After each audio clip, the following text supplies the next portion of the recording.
And there go the first series of parachutes, and we're on drogues. And Houston, we're visual 2 drogues out the window. 2 good drogue shoots. Next up. We copy, we see them. Next up, the deployment of pilot parachutes that will pull the main chutes out.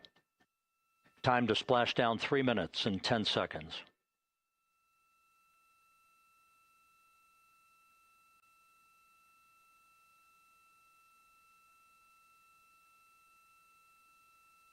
Perfect descent rate according to flight dynamics. Good rates on 2 drogues. We see the same on board.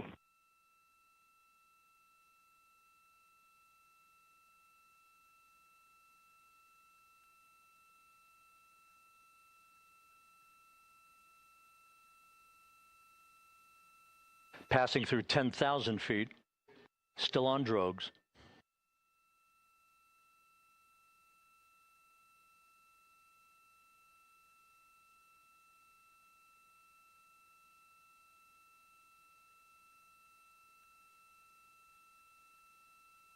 Main chute deploy. We're at 5,000 feet.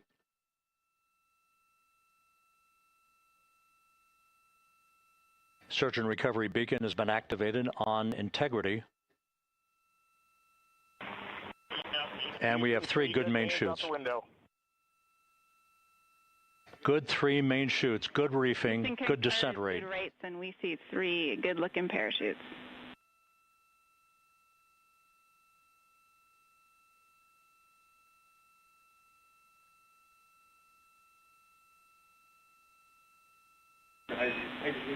Integrity. Cabin pressure indicates no need for hydrazine checks.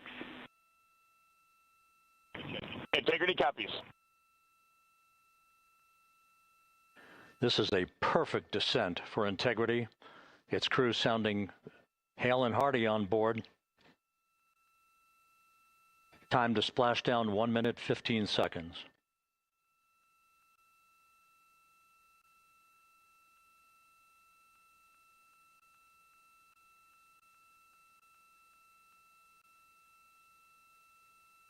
Integrity about to complete a journey spanning 694,481 miles from its launch from the Kennedy Space Center back on April 1st, and a trip around the moon.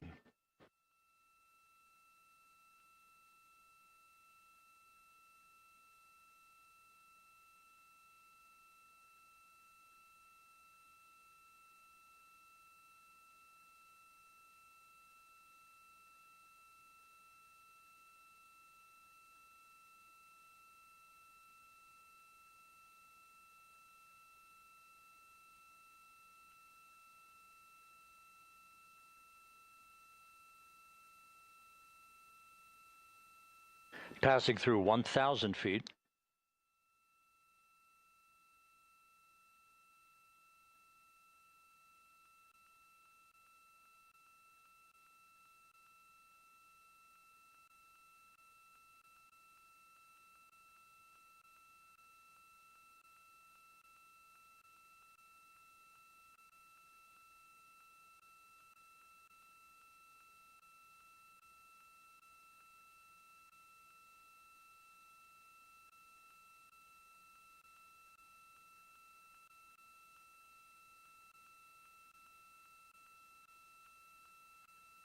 Houston Integrity, splashdown, sending post-landing command now.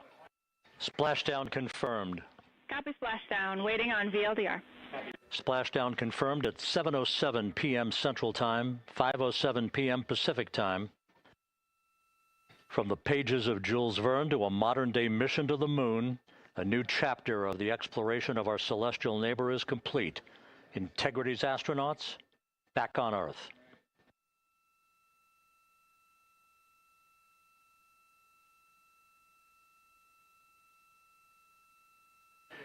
And the landing and support officer reports the vehicle is stable 1. We still will be deploying the crew module uprighting system to maintain that orientation. A perfect bullseye splashdown for Integrity and its 4 astronauts.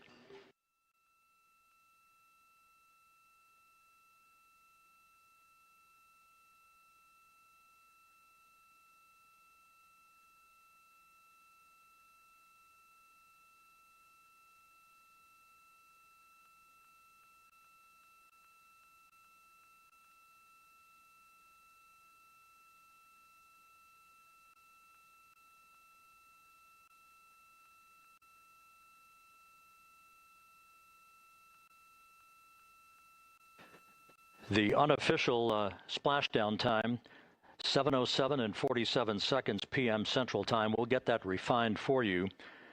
That would put the end of the mission at a mission elapsed time of 9 days, 1 hour, 31 minutes, 35 seconds.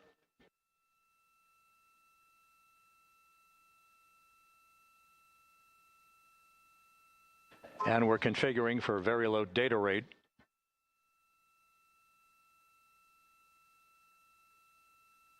Once again, splashdown occurring in the Pacific, southwest of San Diego at 7:07 and 47 seconds p.m. Integrity Houston, comm check on VLDR.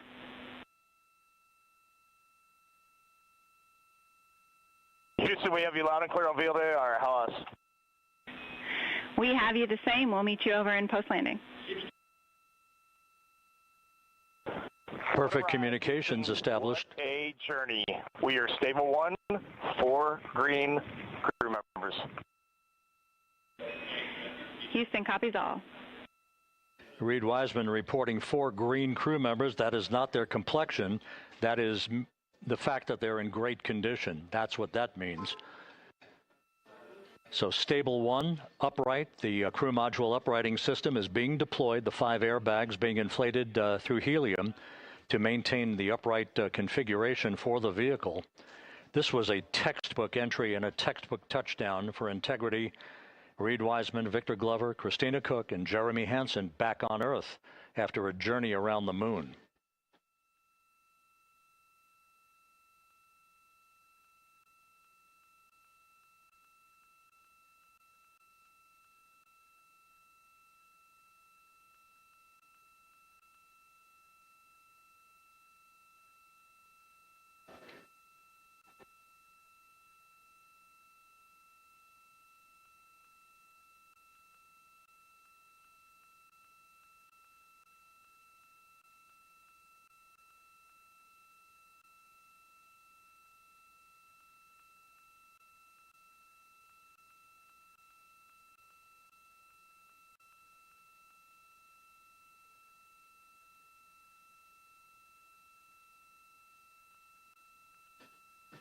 We continue to monitor the functioning of the CMOOS system.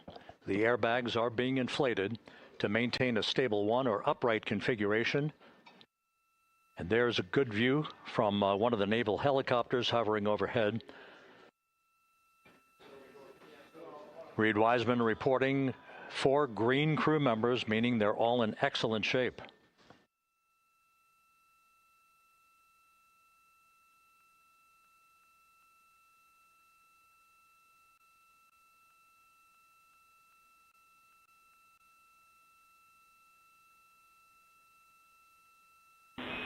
Integrity Houston for SAR beacon and radio. SAR beacon is in 406, and we're powering the radio now. Go ahead. We see the beacon on. However, the recovery team is not seeing the signal. Your SAR radio uses the same antenna, so you may run into trouble with the radio.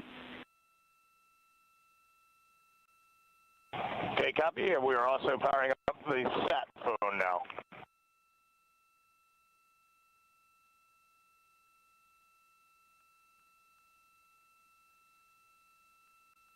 So Integrity is in great shape, and as the crew continues its post-splashdown timelined activities on board, Reed Wiseman once again reporting that all 4 crew members are in excellent shape.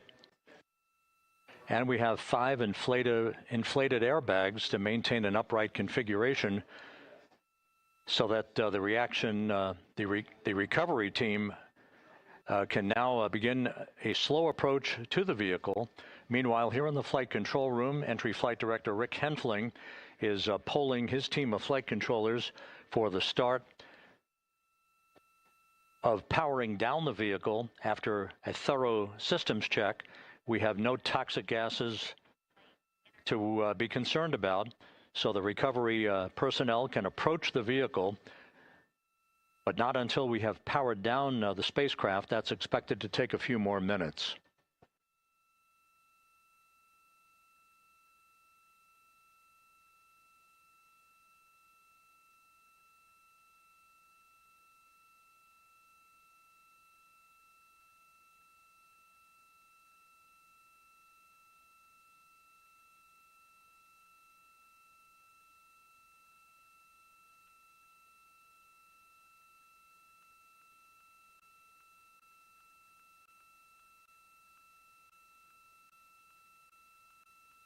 Integrity back on Earth following its historic flyby of the moon.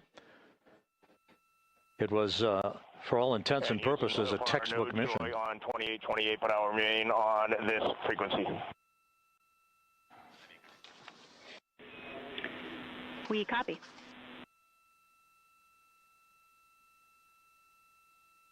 Reed Wiseman indicating some trouble with the SARSAT phone on board, but that's not an issue. What is more important is that the vehicle is solid.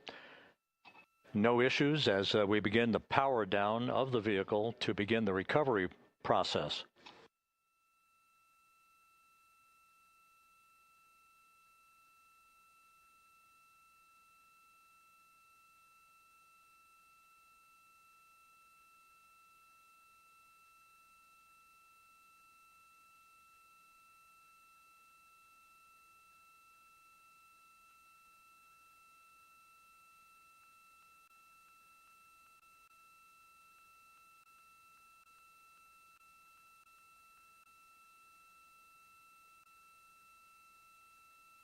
The propulsion officer here in Mission Control reports that we have safed the prop system on Integrity.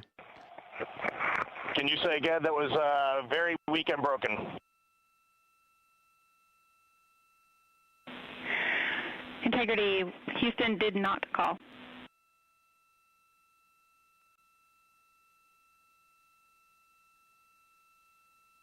Copy that, Houston. It might have been on the SAR radio. Stand by.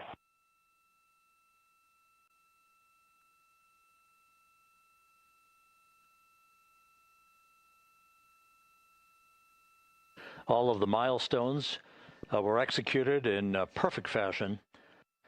Integrity entering the Earth's atmosphere right on time,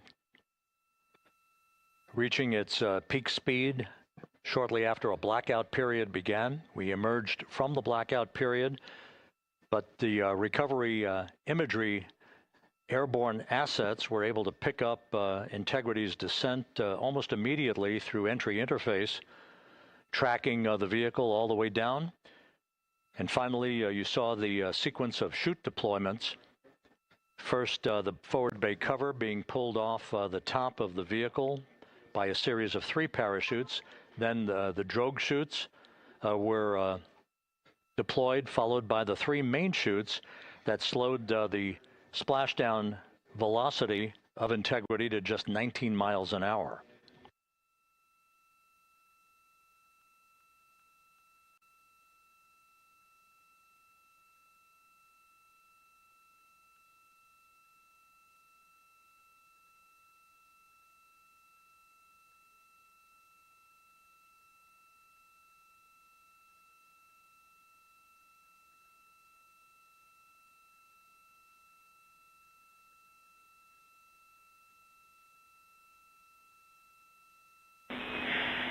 Integrity, Houston, with no joy on SAR and SAT phone, we'd like you to command an additional 15 minutes for a total of 30-minute power down delay.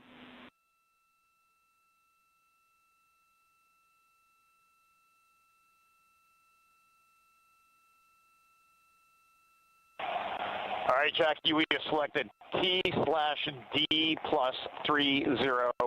No joy on SAR radio or SAT phone. And stand by, we have the master diver on SAR radio. Please hold comms. Hey, Lily, excuse me. Hey, Jackie, we just got the master diver on SAR.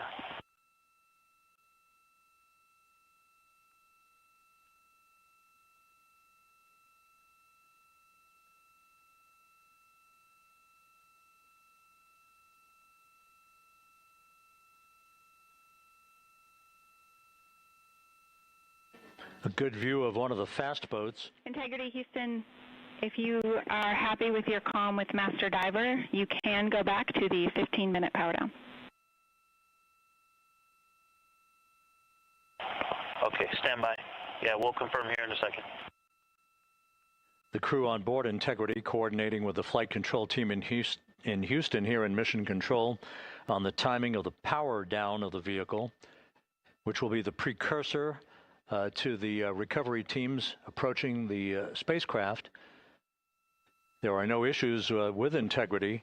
We've had a bit of broken capability in establishing a SARSAT or satellite phone communications capability between the crew on board Integrity and the recovery team. That will get sorted out here shortly. There's plenty of cooling on board Integrity, so there's no rush to begin the power down. I tried to call you on the sat phone and not getting an answer there either. Concur. We haven't had anything come through.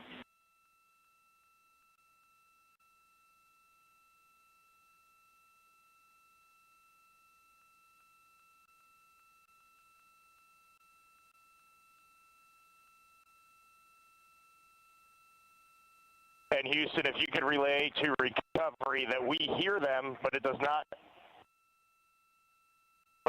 appear as though they are hearing us.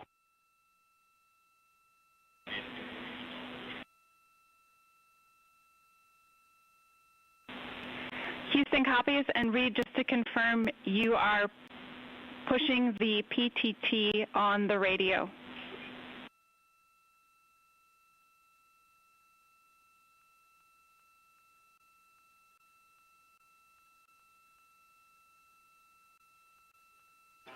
So as we continue to sort out the communications between Integrity and the recovery teams, we are standing by for the initiation of the power down procedures that, as you see, the recovery teams are moving towards the side of the capsule.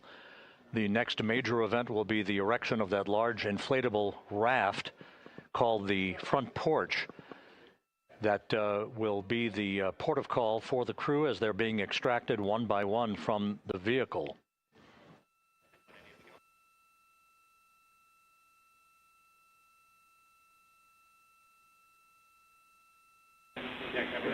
Integrity, Houston, for sat phone, we are going to attempt to call you.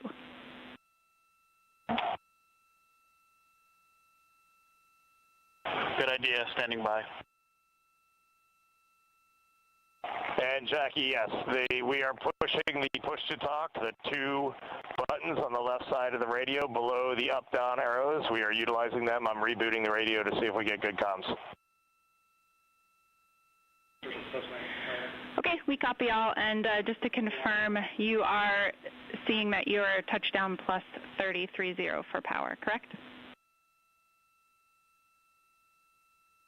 That's affirmative.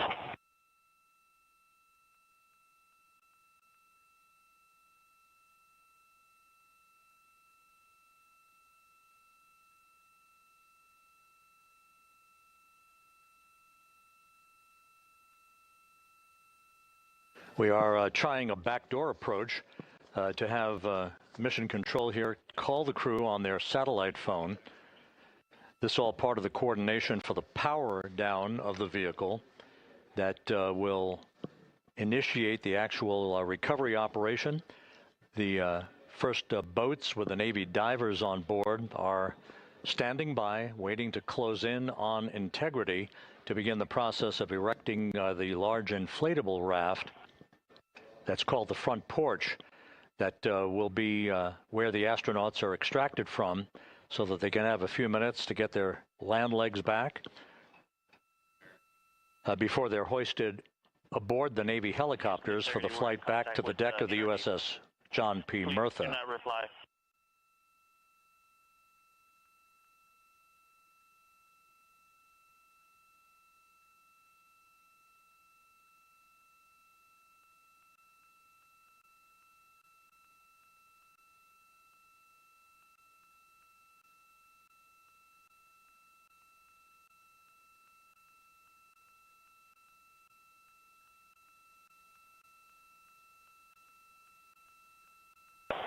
And Houston, please don't reply. NRD, very weak,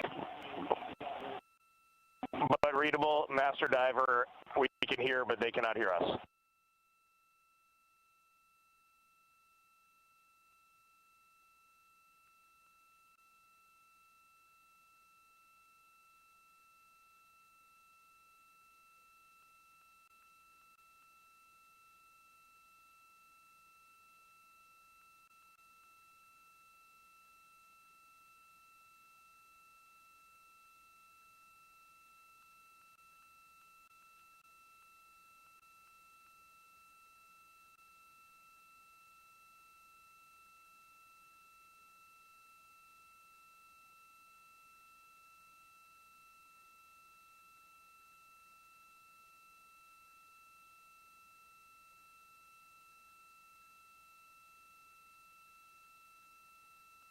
And Houston on OE1, is there any chance to tie us into NRD?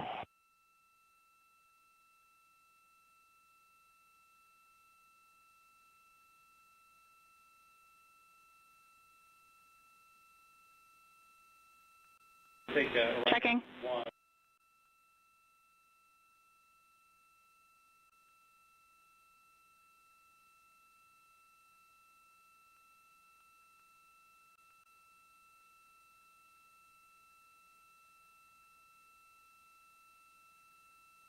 This is Mission Control Houston. While we stand by for the establishment of communications between Integrity and the recovery team that is basically standing by very close to the spacecraft, we're going to go to the deck of the USS John P. Murtha, where Megan Cruz is standing by with Administrator Jared Isaacman.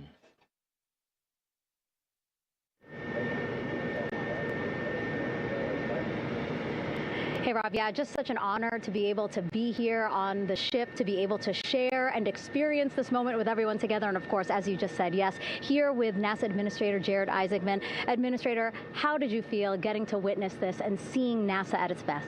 Oh, I mean, I'm honestly, I'm still at a loss for words. I mean, you know, like the childhood Jared right now can't believe what I just saw. I mean, almost been waiting my whole lifetime to see this, and then it's NASA Administrator. I just couldn't be more proud of the entire workforce, the years, the effort, the late nights, all the hard work from across the country that contributed to this incredible moment right now. And yeah, incredibly grateful too for our teams here on the John P. Murtha right now. Yeah, look at them behind us here. We got everybody. Hey, what do you guys think? We just brought some astronauts back from the moon, huh? Unbelievable. Thank you. Yeah, so grateful to the Navy, the sailors that are here, the NASA teams. I mean, this is a joint effort that's on their way right now. These recovery forces are getting out to our Orion spacecraft, to Integrity, to get our astronauts back on the ship safely. Yeah, and this is not just an accomplishment for NASA. This is an accomplishment for humanity. Again, a historic mission to the moon and back. How does this make you feel, and what do you hope people take away from this? Well, I'll tell you, you know, I think about the crew members that we've all had an opportunity to observe over the last 10 days, right? I mean, they're absolutely professional astronauts. I mean, wonderful communicators, almost poets. But then I think these were the ambassadors from humanity to the stars that we sent out there right now. And I can't imagine a better crew than the Artemis II crew that just completed a perfect mission right now. So yes, it's a huge moment for everybody, right? I mean, we are back in the business of sending astronauts to the moon, bringing them back safely, and to set up for a series more. I mean, this is not a once in a lifetime, which you hear sometimes around here. It's like, this was a once in a lifetime. No, it's not. This is just the beginning. We are going to get back into doing this with frequency, sending missions to the moon until we land on it in 2028 and start building our base. Yeah, are we going to build on the momentum for Artemis 3? I mean, it's just around the corner. Absolutely. So, I mean, that's, you know, part of me too. Like, I can't wait to get the crew off of Integrity right now, but also getting Integrity back on this ship so we can start taking a look at it, because all that data is so precious to us right now. I mean, we are going to definitely want to take a good look at the thermal protection system. We're going to want to download all the data they couldn't transmit back to us and use that to inform Artemis 3. But we're already making progress, right? You had SRB segments already showing up at KSC. Core stage for Artemis 3 is rolling out on April 20th. We're getting Mobile Launcher 1 back in vehicle assembly building. So yes, there is a lot to celebrate right now on a mission well accomplished for Artemis 2, and at the same time, we got to start getting ready for 3. Amazing. And last question, you know, for people who joined us for all 10 days to see what we can accomplish together with our international partners, what do you think about the fact that we're going to keep doing this more and more and more?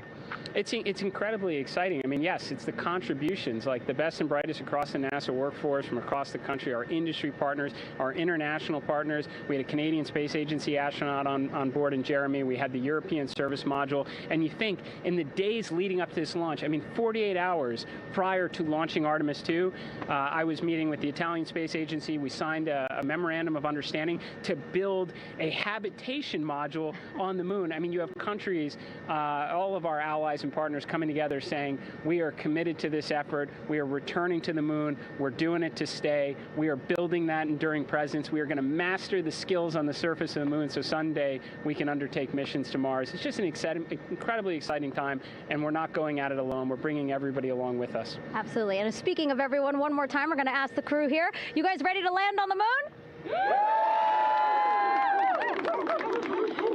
Awesome. I love that. Okay, well, thank you so much, Administrator. Appreciate you being here. We're, of course, going to stay on to watch the crew get extracted from Orion, so stay tuned, and we'll see you back here shortly.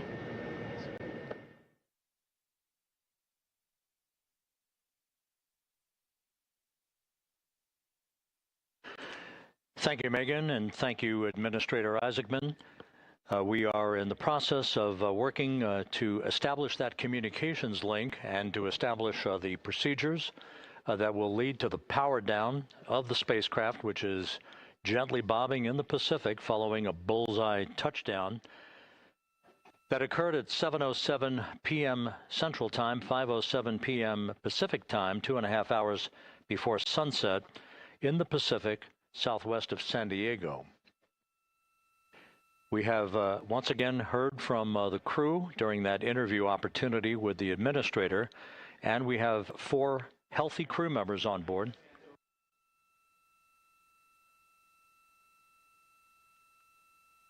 We now have confirmation that the vehicle has been powered down as per the procedures. So we have vehicle powered down, and the flight control team here in Houston, Flight Director Rick Henfling, has handed over mission authority to the Exploration Ground Systems team out in the Pacific. Now, we will physically not get off console with this team until the crew has been extracted into the front porch, that inflatable raft that will be erected along the side hatch of Integrity. So we're standing by for that in the next step in the recovery procedures. But everything is in great shape, and we have 4 healthy crew members on board the vehicle.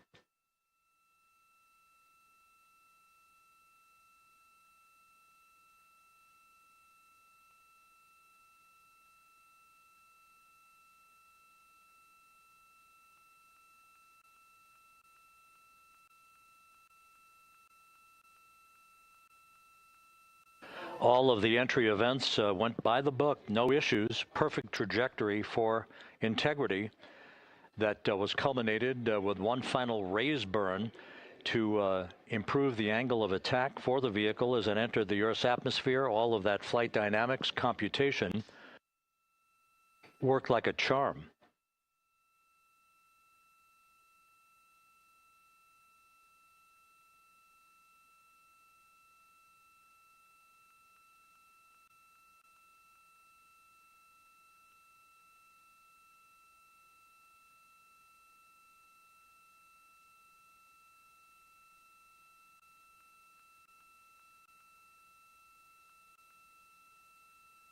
So we are standing by for the recovery team to approach Integrity and begin the process of erecting that inflatable raft called the front porch, which will see the crew members be extracted from the hatch of Orion into that inflatable raft before they're hoisted aboard 2 Navy helicopters in a variety of different configurations. Each crew member will be hoisted in sequential fashion, in alternating fashion, 2 crew members for each helicopter before they turn around to head back to the John P. Murtha. Once on the deck of the ship, they'll be brought into medical bay for comprehensive medical exams. But Reed Wiseman has reported several times that the crew is in excellent shape.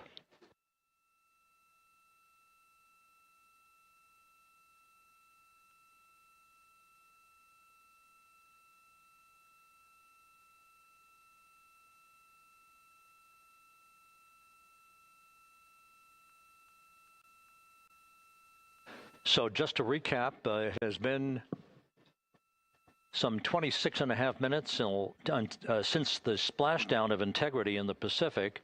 The vehicle is in excellent shape. It performed like a champ all the way down through the Earth's atmosphere. All of the vehicle functions were checked off in excellent trip hammer fashion. The parachutes all deployed as planned. Splashdown occurring at 7:07 p.m. Central Time, 5:07 p.m. Pacific Time.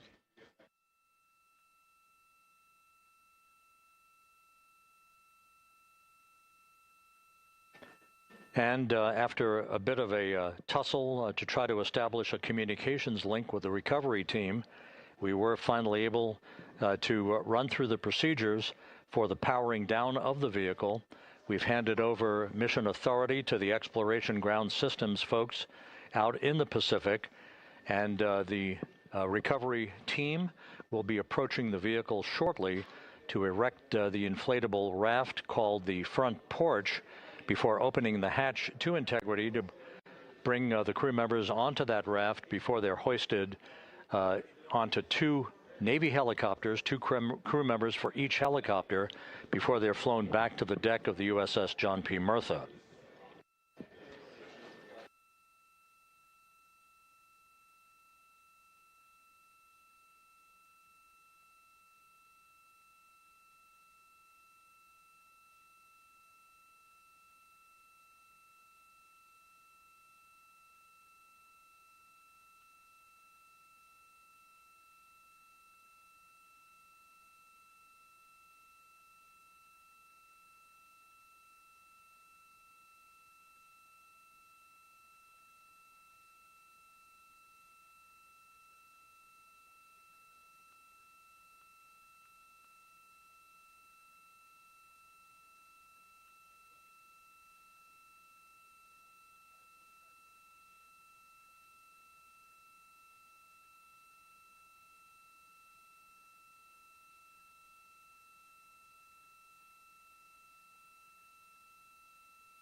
This is Mission Control Houston.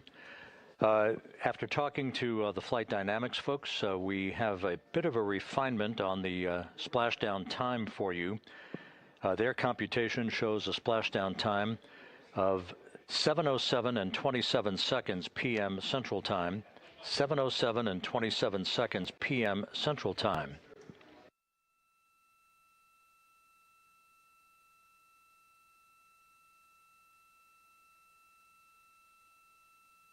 That would equate to a mission elapsed time of 9 days, 1 hour, 32 minutes, and 15 seconds.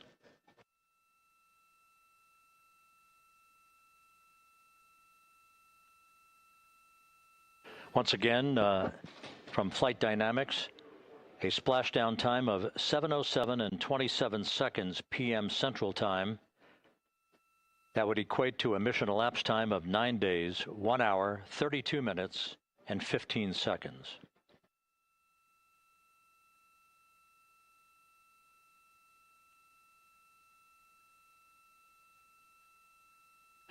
Reports from the Pacific indicate that the recovery team in communications with the crew aboard Integrity, that the crew remains in excellent shape as they await the approach of the team for a final hazard gas evaluation before they move to the side of the vehicle to erect the inflatable life raft called the front porch.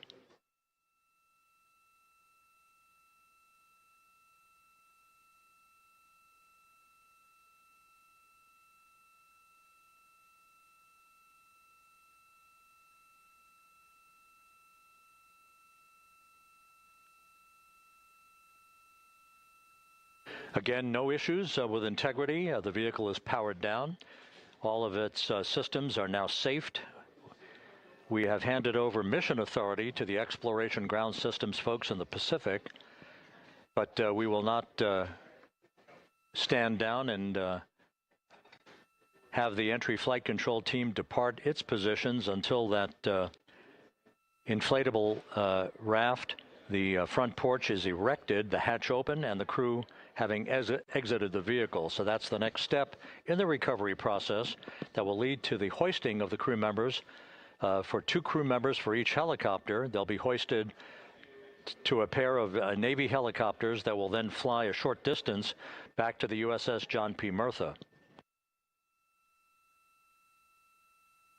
What you're looking at is one of the fast boats circling the vehicle to make a hazard assessment.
This is Mission Control Houston. Once again, you're watching the initiation of the recovery of the Artemis crew aboard Integrity. All of the Navy divers and the fast boats are now approaching the spacecraft after conducting a hazard assessment. The vehicle has been powered down. Entry Flight Director Rick Henfling now waiting for the life raft, the front porch, to be erected along the side of the vehicle so that the hatch can be opened and the crew members extracted from Integrity, soon to be hoisted one by one into a pair of Navy helicopters for a short flight back to the deck of the USS John P. Murtha. If you missed it earlier, we talked to Flight Dynamics and received a more official touchdown time or splashdown time, as it were, of 7:07 and 27 seconds p.m. Central Time, 5:07 and 27 seconds p.m. Pacific Time. That would equate to a mission elapsed time of 9 days, 1 hour, 32 minutes, and 15 seconds.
Continuing to get excellent views from the imagery assets out at sea in the Pacific of integrity. We continue to get good reports from the landing and support officer, who's in contact with the recovery team, that the crew is in excellent shape, no issues.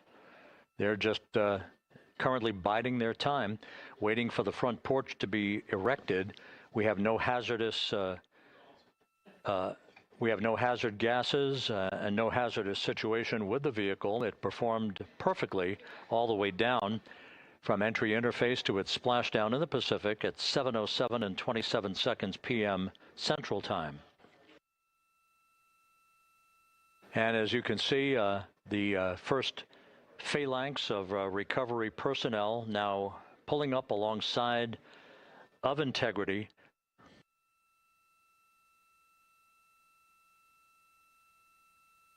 This includes Navy divers, a Navy flight surgeon, and other recovery personnel who have trained for several years for this recovery process.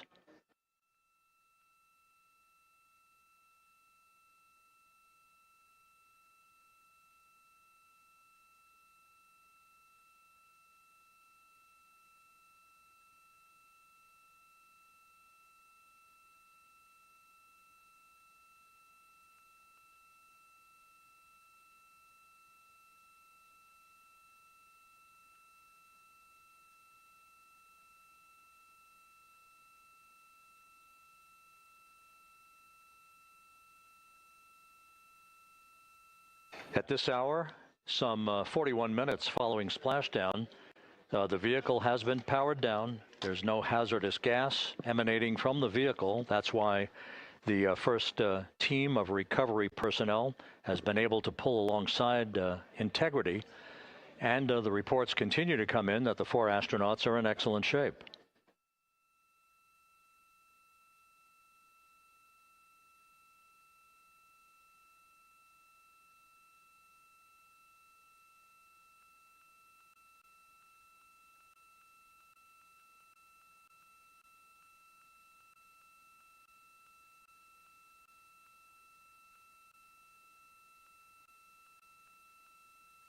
Yes.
This is Mission Control Houston, continuing to watch the initiation of the recovery of Integrity's astronauts.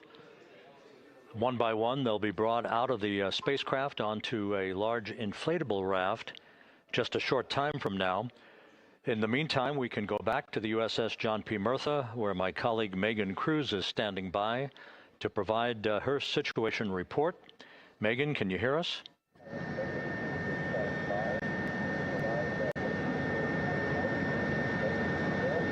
Hey, Rob. Yes, I can hear you. Thank you. Yeah, we're back here on the bow of the recovery ship where there are still plenty of people peering out into the water. We are not very far from the action everyone is seeing on their screen now. The Orion spacecraft, Integrity, in the ocean, surrounded by a number of recovery boats.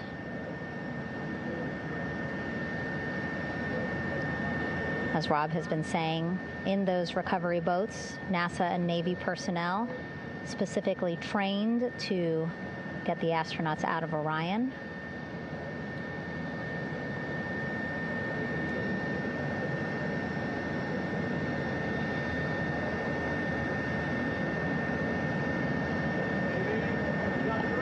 In some of our wide shots, you can probably see that there are 6 boats out in the water. More than 40 people out in the water right now on those boats.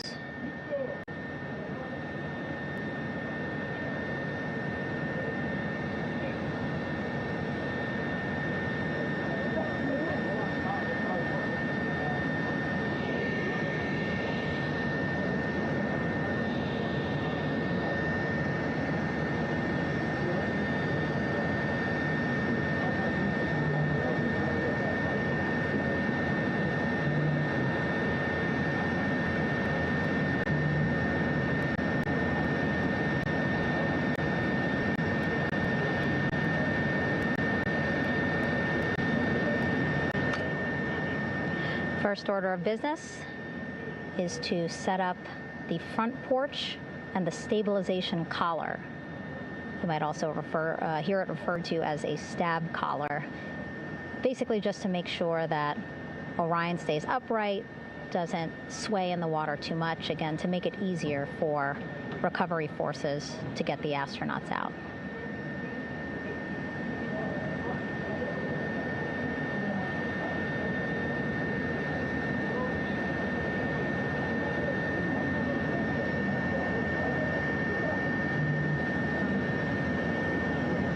Again, we splashed down in the Pacific Ocean just after 5 p.m. Pacific time here. It's a requirement by NASA to be able to get the crew out of Orion within 2 hours of splashdown. So doing great on time so far. Plenty of time. No rush either. I was speaking to NASA flight surgeon Rick Schuring earlier in this broadcast, and he said to me, no rush to get the crew out. Just want to make sure that they're feeling good, and whenever they're ready to take their step out of Orion and onto that large raft, the front porch, folks will be ready.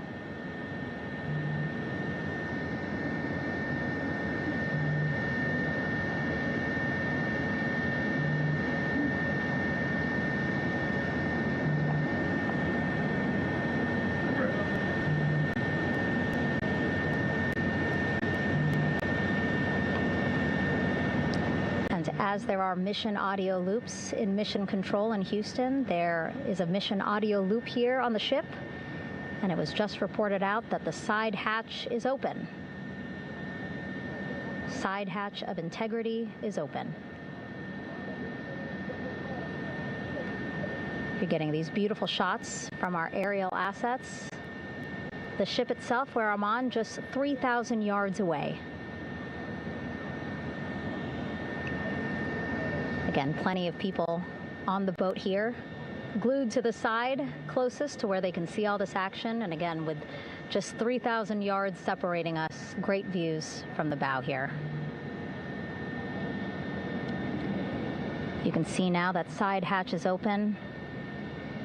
One of the Navy personnel is about to get inside there.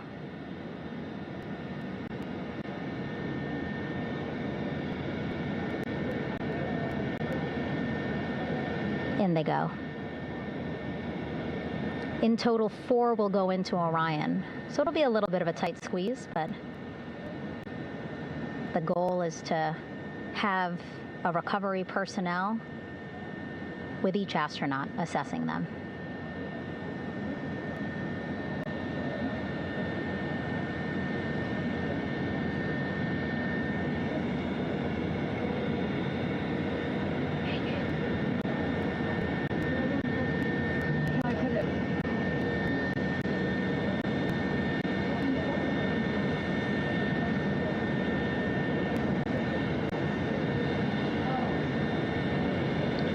Boats getting closer now. Again, that one that's right up against Orion, those are the divers that will go in to the spacecraft to check on each of the astronauts. These other boats will begin doing a number of things, putting on that stabilization collar onto Orion, building that front porch. Eventually, they will retrieve the parachutes, as well as tow Orion back to the well deck of the recovery ship here.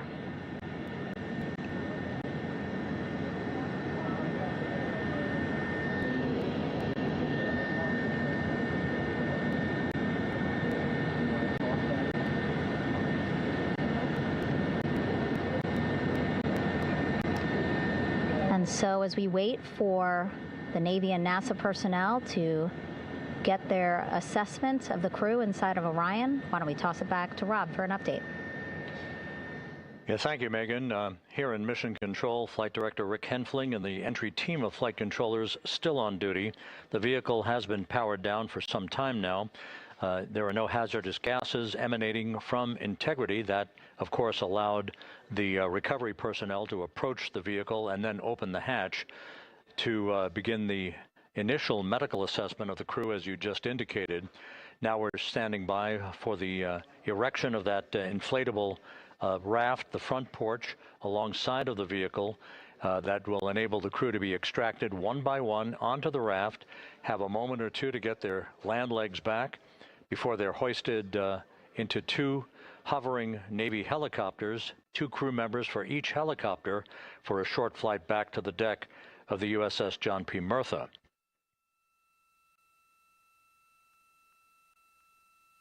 All of Integrity's systems operated flawlessly throughout the course of the approach to the Earth, the entry into the Earth's atmosphere, and all of the key milestones that followed in this high-speed return to Earth for integrity. A mission that spanned more than 694,000 miles from the vehicle's launch from the Kennedy Space Center atop the Space Launch System back on April 1st.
As we mentioned at the top of the broadcast, the last time that the Apollo program saw a splashdown in the Pacific was Apollo 17 back on December 19th, 1972.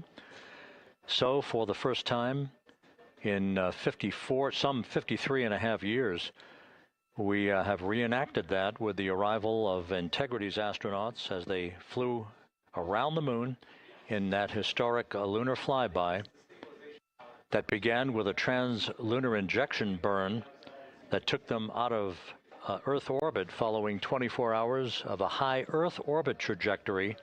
The high Earth orbit trajectory enabled flight controllers here to have a full 24 hours to evaluate the systems on Integrity and the condition of the crew before they would commit to flying to the moon.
With the side hatch of Orion having been opened to set the stage for the erection of the inflatable life raft, known as the front porch, to be erected alongside the spacecraft for the extraction of the crew. Let's play for you an interview that my colleague Megan Cruz conducted on the USS John P. Murtha with Navy diver First Class David McMahon that explains how this process is unfolding. Okay, Davey, so you and some of your team, one last look over of the stabilization collar, correct? Yes, ma'am. Okay, so what is this stabilization collar? This is what's going to stabilize the capsule out there in the ocean. We don't know how good the weather or the waves will be that day, so this will help prevent any unnecessary occurrences from happening, stabilizing the capsule and the astronauts inside. So basically this is a float that will go around Orion. I'm assuming that what they're doing right now, these are the lines that will attach the collar onto Orion? That is correct. And so what are they doing here? So we've got the lower line that will secure the inflation device before we inflate it. That gives us the go-ahead that it's secure in its place, and then we'll inflate it. And then once that is done, we'll undo all the carabiners and get this orange line on top tied in the same fashion.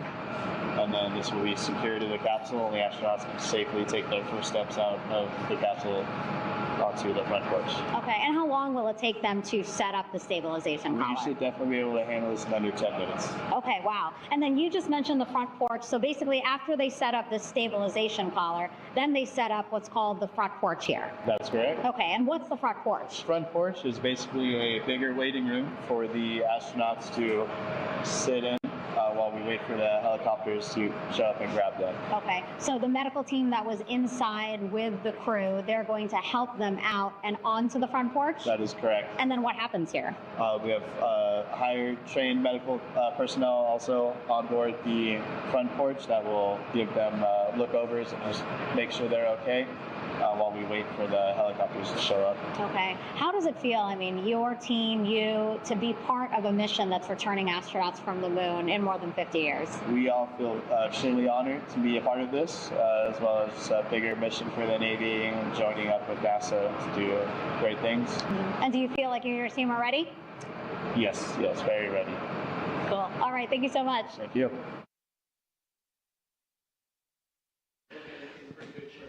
Once again, the recovery operations are continuing out in the Pacific.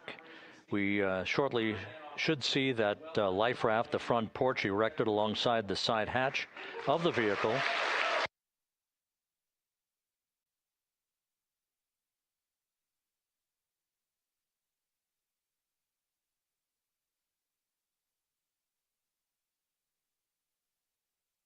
A number of flight controllers have come into the flight control room to receive congratulations from Entry Flight Director Rick Henfling. But we're going to stick with our operations out in the Pacific as we await the extraction of the 4 crew members who are reported to be in excellent condition.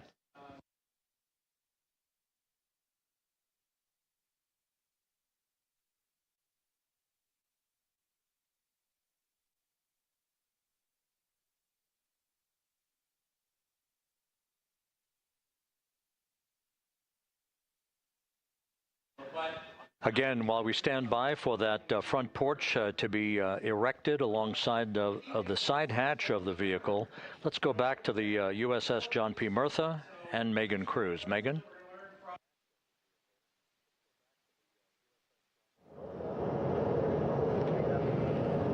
Hey, Rob. Pausing now to listen to some internal audio loops. Again, the operations team here on the ship communicating with everyone out on the water. It seems like currents are hindering them a little bit from unfurling and inflating the stabilization collar as well as the front porch. But again, the requirement to get the crew out within 2 hours of splashdown, plenty of time. So no concerns just yet. But as calm as the water looks, yeah, it looks like it's hindering the teams just a tad.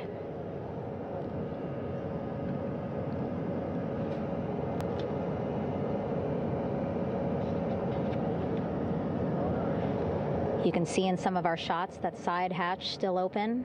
Again, inside there are now 8 people inside. 4 divers, Navy divers, all with medical training, each assigned to an astronaut each. Making sure that they're comfortable, feeling good.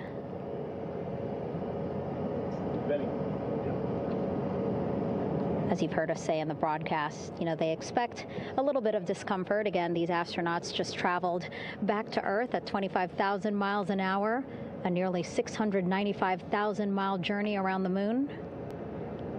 If you think you get car sick.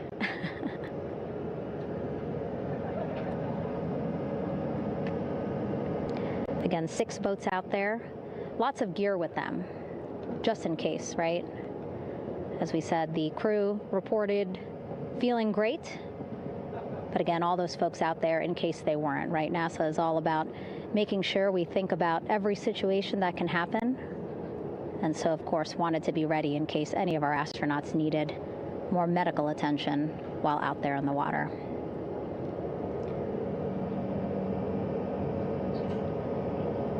You see now teams, again, trying to set up the stabilization collar and front porch for the crew to get out of Orion. They need both, right? The stabilization collar will keep Orion from swaying as you see it is doing now.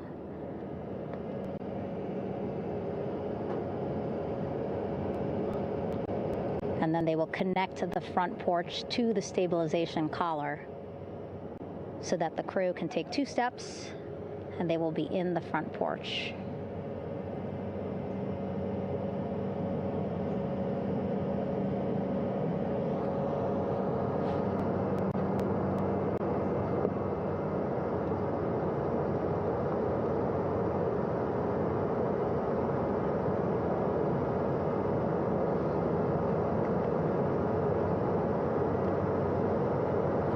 Not a lot of chatter on the mission audio loops. That's a good thing. Again, things proceeding pretty nominally, even if they're fighting some currents out there on the Pacific Ocean.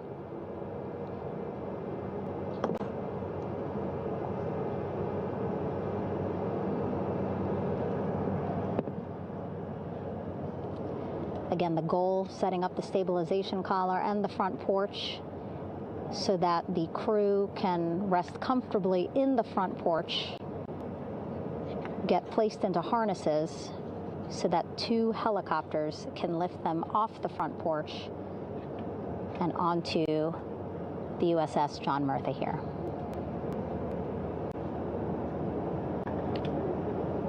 The helicopters are going to take turns picking up an astronaut.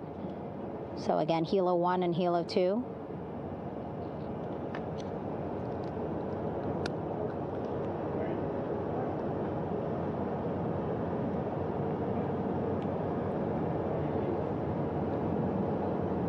Okay, and the recovery team here on the ship just got a report from the undersea medical officer who is inside the capsule with the crew. He is reporting all 4 members are green. All of our 4 astronauts, Reed, Victor, Christina, Jeremy, green, meaning they are feeling great, not the complexion of their skin. They are feeling great, happy to be home, and ready to be extracted as soon as possible.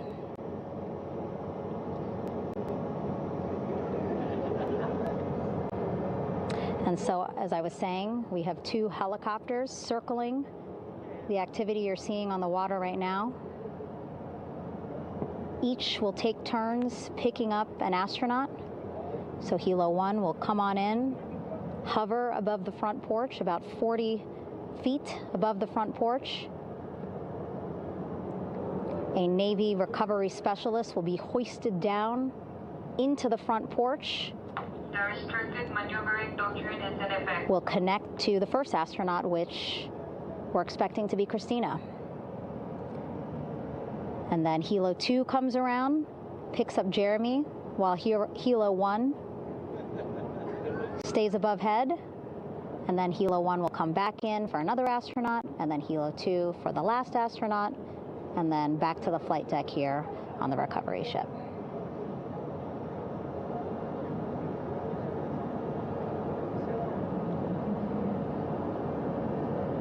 I was talking to Assistant Artemis Recovery Director Paul Sierpinski.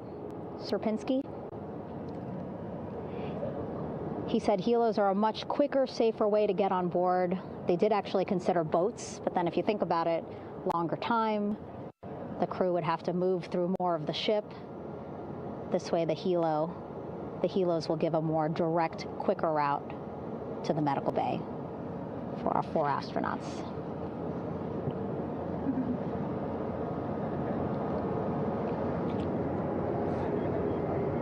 Beautiful shots from our aerial and imagery teams.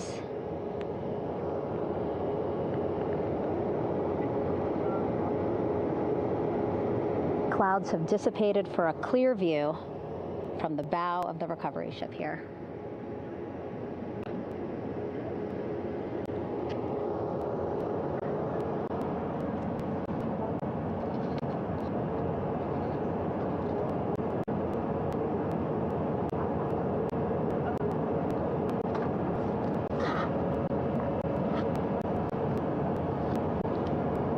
You can still see divers in the water there. Encircling Orion, that is that stabilization collar we've been telling you about.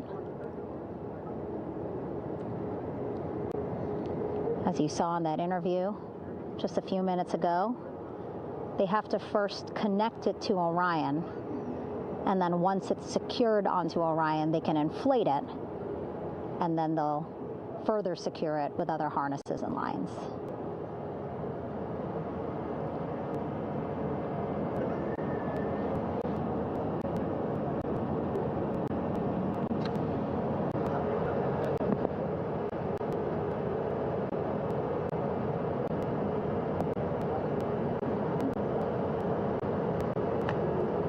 About an hour and 10 minutes since splashdown in the Pacific Ocean here.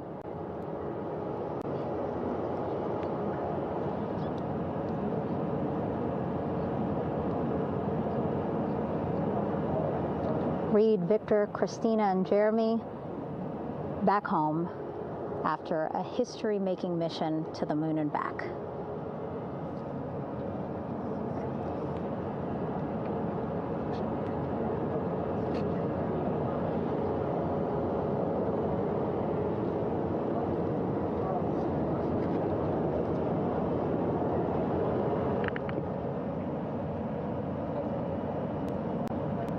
If you missed what we said just a couple of minutes ago, the undersea medical officer inside with the crew in Orion reporting all 4 crew members feeling great.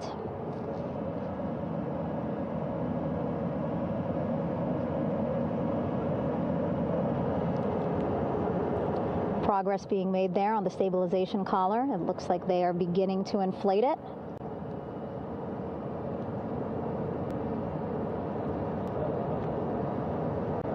And it looks like they're starting to unfold the front porch in order to get that into the water here shortly and inflate that as well.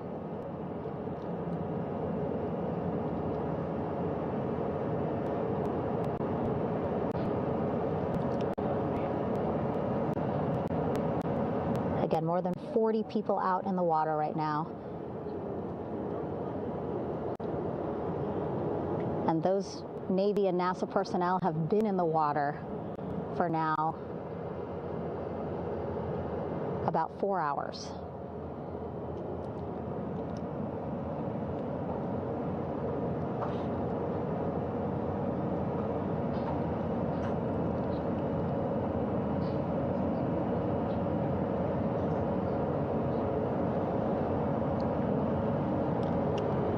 The reason why they had to get out so early is just to stage everything.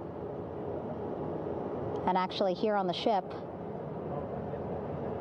when there are flight operations happening, you can't have anything else, right? Just because the flight deck can be a dangerous place, so they just want to focus on planes coming and going from the ship, so that's why they wanted to get the boats in the water to make sure that they have all the time they needed for the flight ops. And then the same crew here out in the water, they will stay out in the water for a number of hours after we recover the crew and get them back on the ship, because then they have to recover Orion.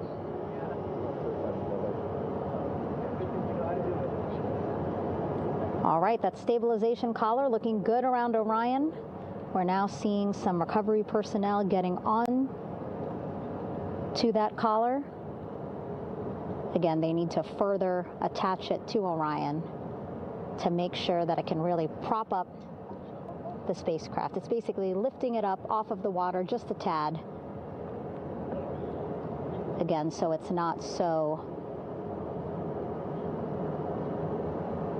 Come off me for a minute.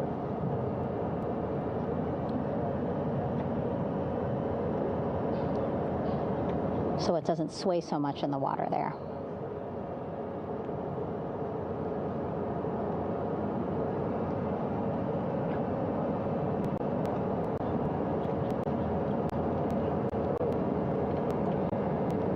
And now that front porch looks like it's nearly fully inflated as well.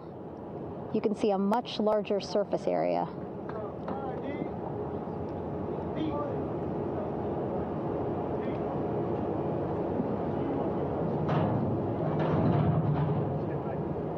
And so once the crew get out of Orion, they can stretch their legs a little bit on this front porch, get some fresh air.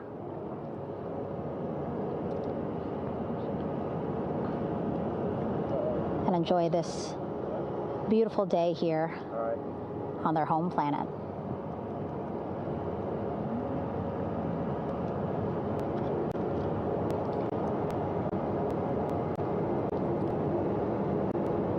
It appears teams now are about to connect the front porch to the stabilization collar.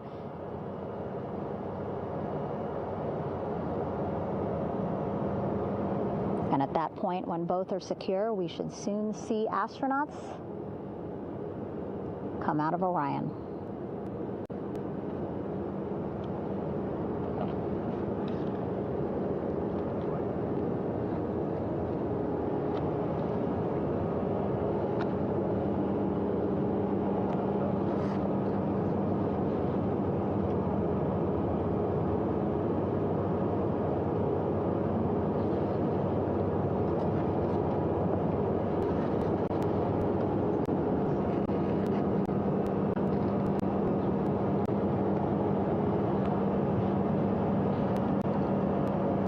All these views you see also being fed to the Landing Force Operations Center here on the ship.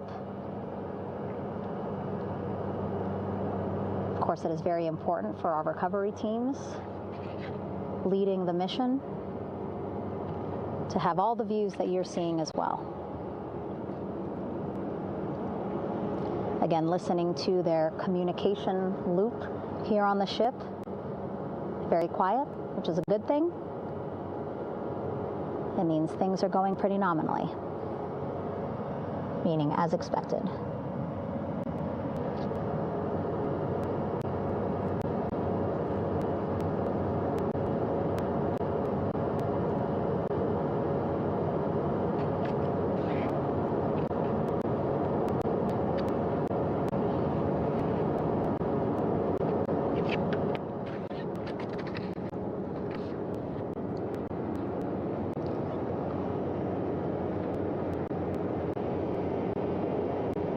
Again, all this activity happening just 3,000 yards away from the ship. So that means this will be a very quick flight back on the helicopters for the crew.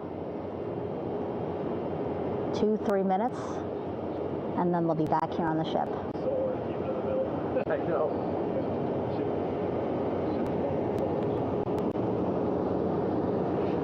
Okay, saw a thumbs up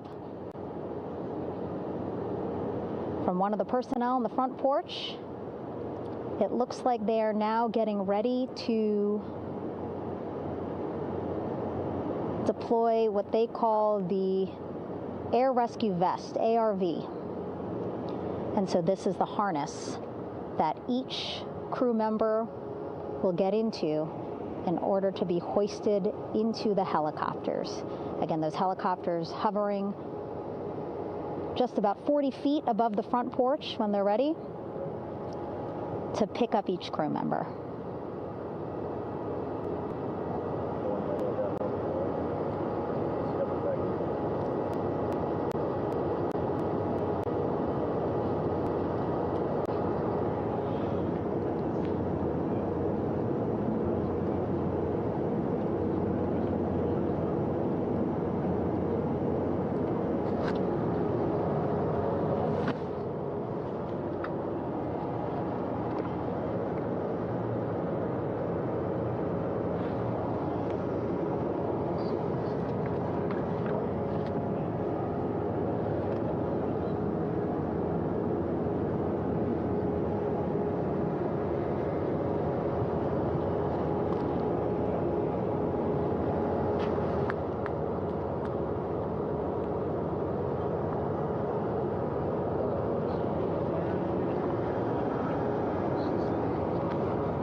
This is Mission Control Houston. Behind me, a fairly raucous scene as hundreds of flight controllers have poured into the flight control room here. This is reminiscent of the scene after the final shuttle mission of STS-135, although that was the end of a program. This is only the beginning of a program with the textbook splashdown of Integrity and its 4 astronauts.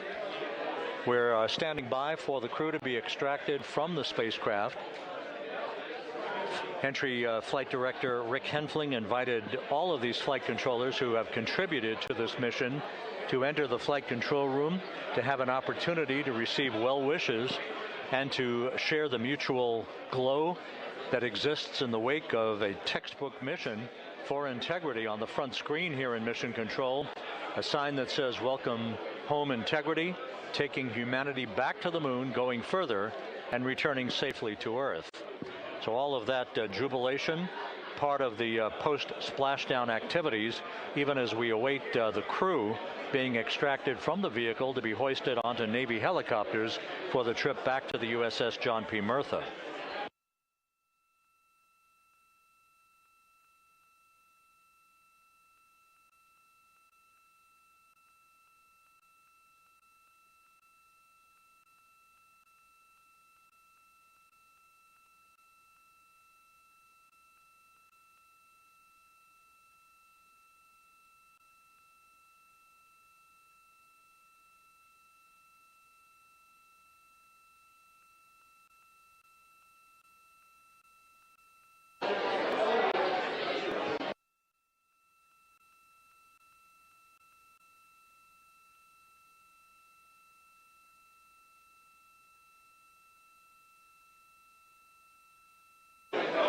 Once again here in Mission Control, this view of the Artemis Flight Control Room, known as the White Flight Control Room. This is the old shuttle flight control room, and now is the home of Artemis missions to the moon and beyond. Once again, quite a few flight controllers were invited in by Entry Flight Director Rick Henfling to share in the jubilation following the successful splashdown of Integrity. That splashdown occurring an hour and 22 minutes ago, as we stand by for the completion of the extraction of the crew, and ultimately they're hoisting onto Navy helicopters for a short flight back to the USS John P. Murtha. Splashdown occurred at 7:07 and 27 seconds p.m. Central Time. I had an opportunity to talk to the head of flight dynamics, Jeff Birch, a moment or two ago. He said the trajectory of Integrity coming through the Earth's atmosphere was so precise, they've never seen anything line up on a ground track like today's entry by Integrity for its splashdown southwest of San Diego.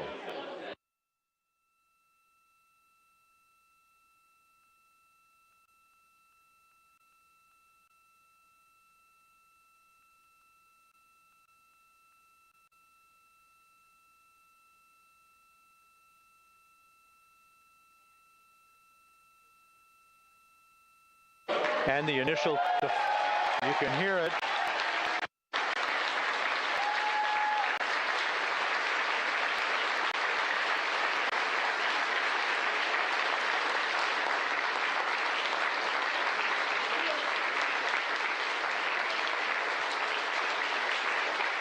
Jubilation here in the flight control room. The first crew member is out of Integrity.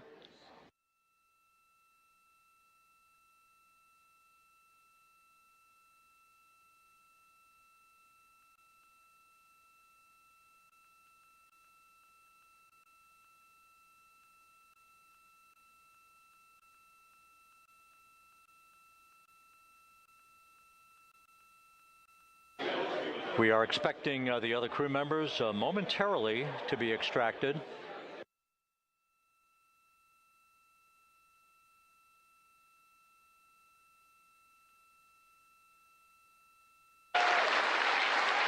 We now have 2 crew members out.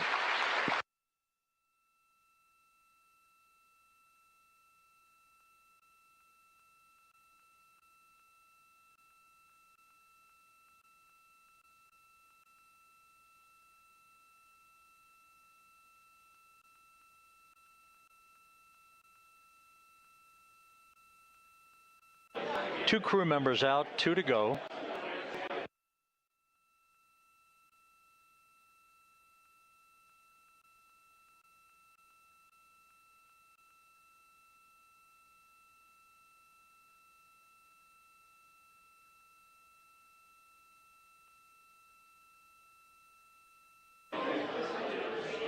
We're about 1 hour from sunset out in the Pacific. Everything continues to go well. Integrity's systems function perfectly during its entry back to Earth. And Reed Wiseman, the commander who will be last out of the vehicle, reported that all the crew members were feeling very well.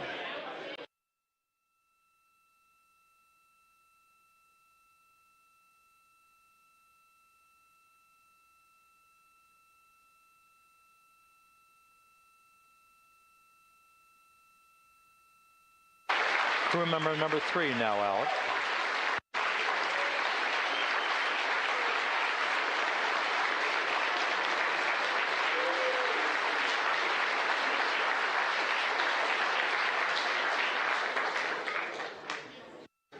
And now standing by for the commander, Reed Wiseman, who will be last out of his ship.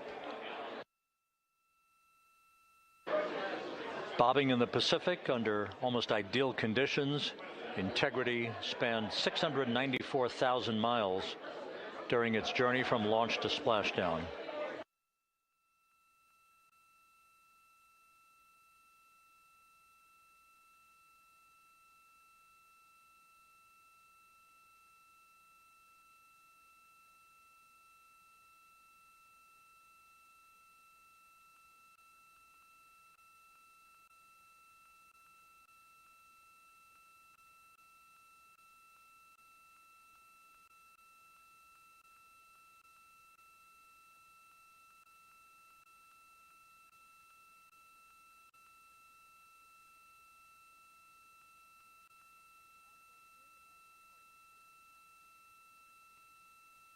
And we now have Reed Wiseman out of the vehicle, all 4 crew members now out of Integrity.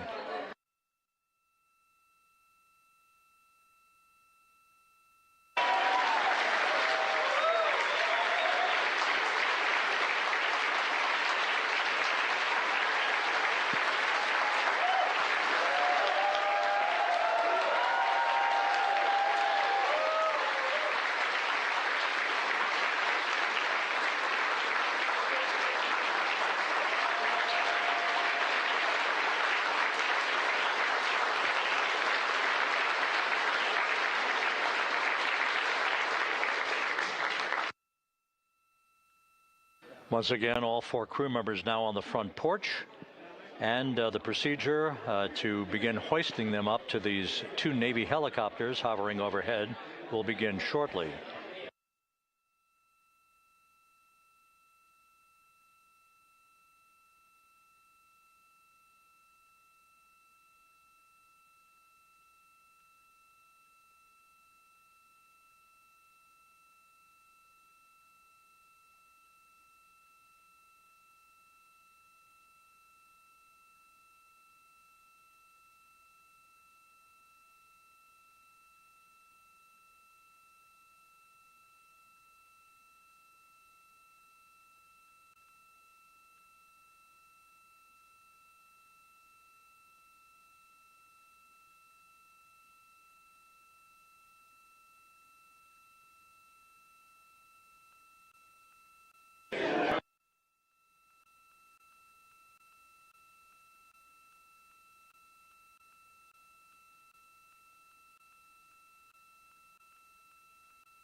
This is Mission Control Houston. The mission is over, but the melody lingers on as jubilation continues here in the flight control room. We should be expecting NASA's Associate Administrator, Amit Kshatriya, to be joining us shortly for a short interview while the recovery operations continue out in the Pacific. So we'll stand by for that. And then we'll turn it back over to Megan Cruz aboard the USS John P. Murtha.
This is Mission Control Houston here in the Artemis Flight Control Room.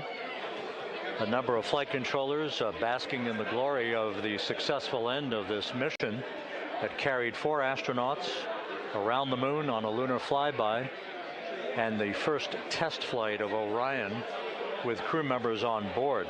Splashdown occurring an hour and 32 minutes ago after a flawless descent back into the Earth's atmosphere for the vehicle. Its 4 crew members in good shape, simply enjoying their time right now on the front porch, as it were, the inflatable raft alongside of their Integrity spacecraft. We're expecting Amit Kshatriya, the NASA Associate Administrator, to join us here momentarily for a brief interview before we turn it back over to Megan Cruz aboard the USS John P. Murtha, the recovery ship.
This is Mission Control Houston. We're about an hour and 34 minutes since the textbook splashdown of integrity in the Pacific to bring home our astronauts. And with us now is Amit Kshatriya, the NASA Associate Administrator. Amit, a little bit of history made tonight, a little bit of history made over the past few weeks. Your thoughts as this team here basks in the glow of what they just accomplished? Yeah, Rob, we're here in the control center, and it's kind of overrun with jubilant folks in the Mission Control Houston, as well as engineering, and folks that just want to be here, part of it, as we watch our crew get extracted from the vehicle. And you know, my thought is always about these teams. The team that's in the water right now, pulling the crew out. The team here in Houston that worked so hard over the last 10 days, no sleep to get this done. You know, we still have some work to do to get the crew to the med bay here on the ship. They all look great coming out, so we're hopefully that won't be too long. You know, I think we saw the administrator on the boat too, giving his thanks to the Navy team on the Mirtha, which they're just an incredible group of sailors. I was able to visit with them a couple weeks ago. And then if you pull it all the way back to the workers and the folks that joined the rocket at Michoud, that made the heat shield tiles that held together tonight, that that stacked the vehicle in Florida, that integrated the vehicle in Denver, that fired the engines in Stennis, that fired the boosters in Promontory. I mean, this is the entire team, coming together and being tested by the environment that this machine went through, and they did it right. The work was good. They did it right.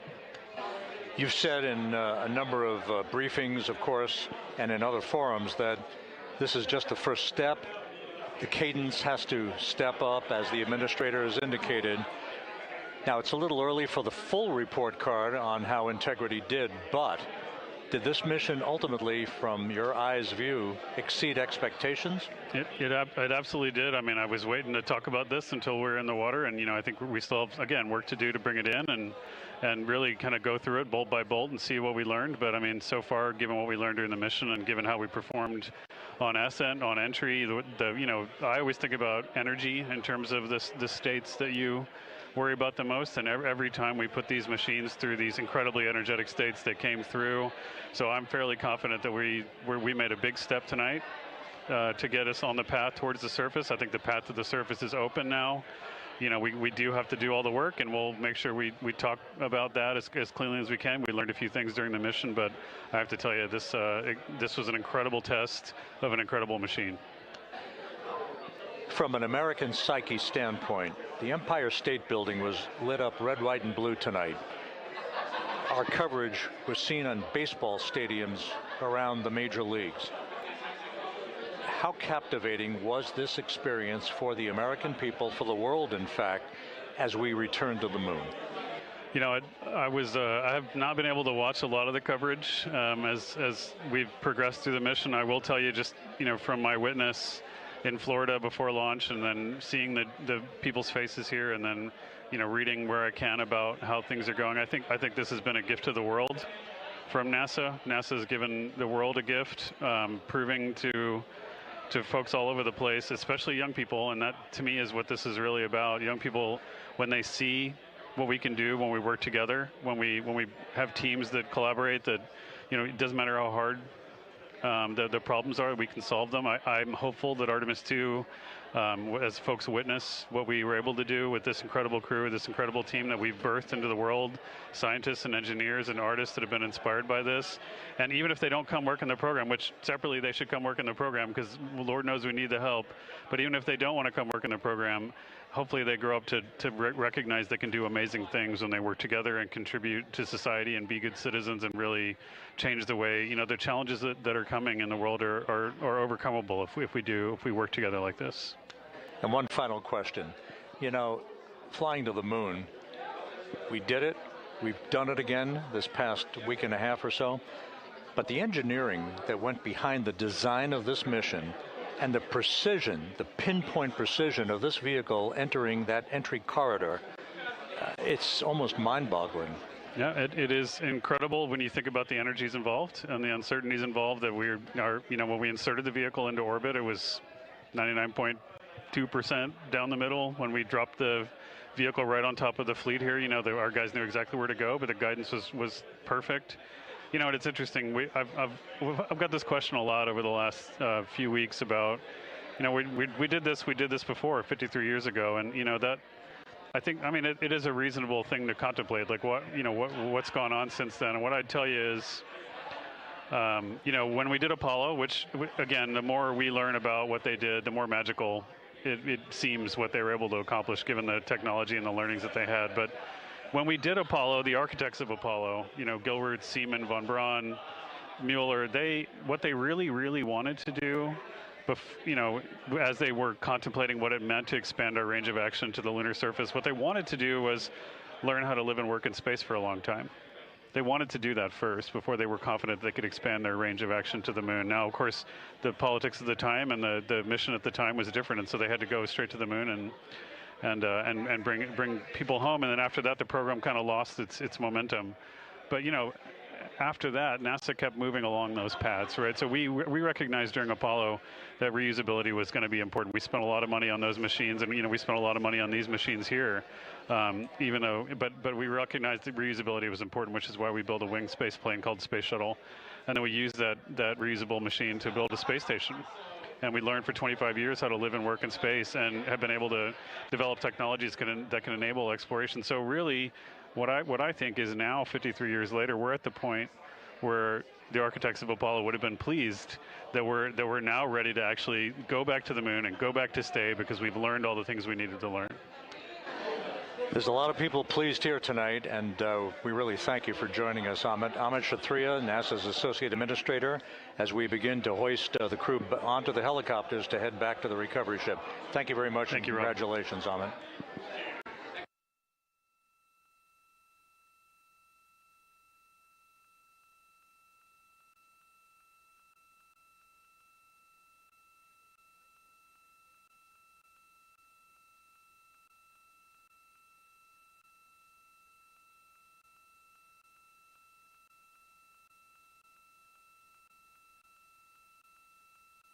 This is Mission Control Houston, with the crew members now beginning to be hoisted aboard the Navy helicopters. Let's go to Megan Cruz aboard the USS John P. Murtha, who will take it from here.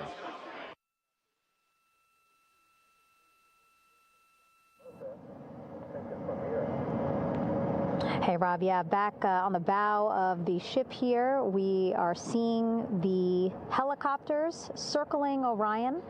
The first one there, having just completed picking up the first astronaut. Helo 2 now, hovering just 40 feet above the front porch, lowering a recovery specialist out of the helicopter. That person will touch down in the front porch just there.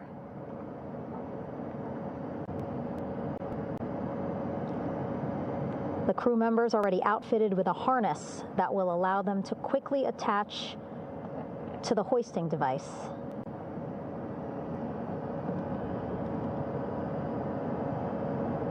Look at the power of those blades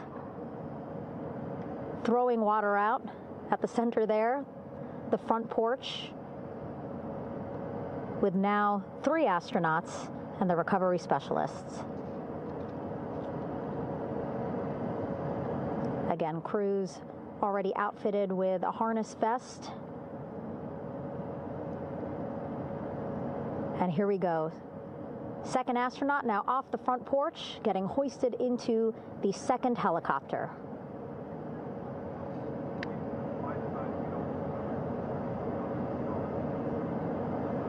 That helicopter will now hover just a distance away to give room for the first helicopter to come back and pick up the third astronaut.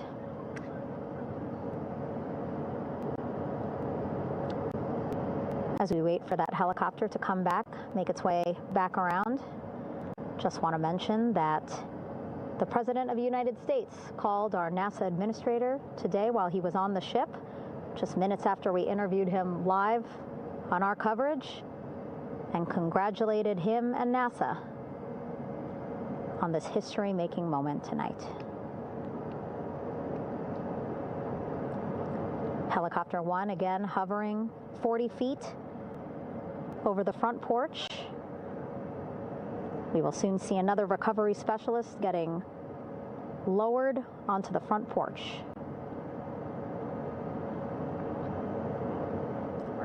Wow, imagine sitting on that front porch, the wind, the water. But again, the recovery team determined that a helicopter flight back to the ship here would be safer, faster, and more comfortable for our crew who just completed a 10-day mission around the moon. Third astronaut in the air, getting hoisted quickly back into the first helicopter now.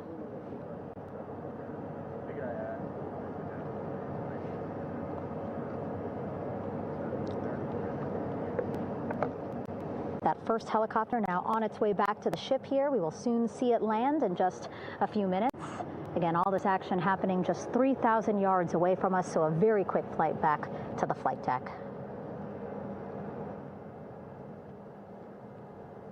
And now the only person left on the front porch, Commander Reed Wiseman.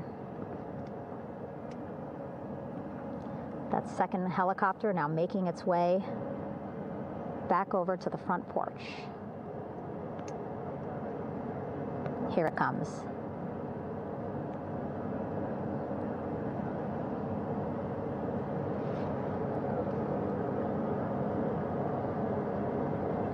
Making its final approach here.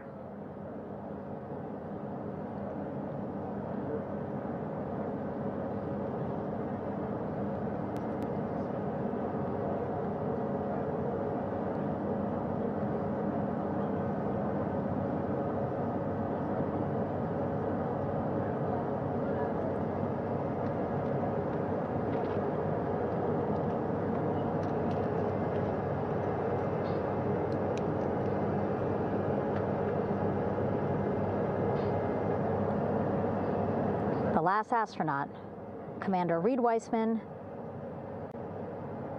now off the front porch and almost into the second helicopter. Both now on their way back to the ship where we are, the USS John P. Murtha, just west of San Diego in the Pacific Ocean.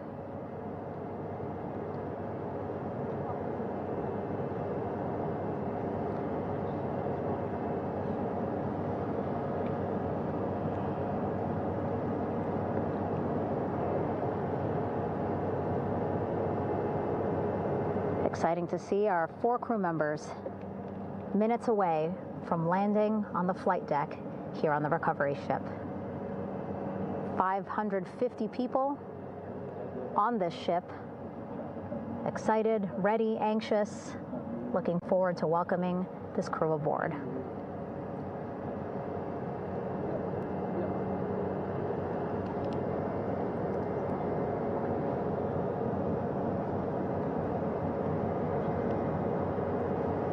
Watching them now with our own eyes.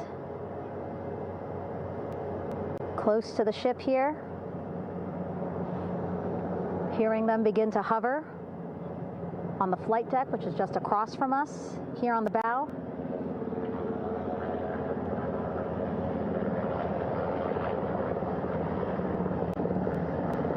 The first helicopter coming in.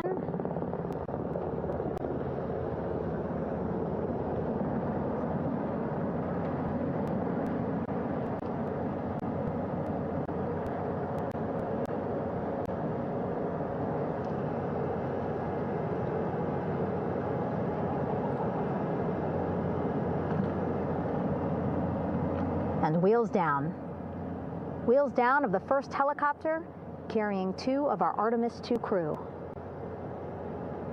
Pilot Victor Glover and mission specialist Christina Cook.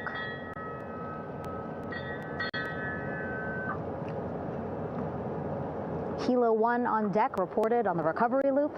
Again, the mission audio loops that the recovery team are using here to communicate with one another. And an announcement just made on the ship, integrity incoming. 2 more helicopters on their way to the flight deck, one carrying the crew, the other, one of our imagery helicopters. Again, kudos to our imagery and aerial teams for giving us these beautiful views of history in the making. Set amid a gorgeous, soon-to-be sunset here in the Pacific Ocean.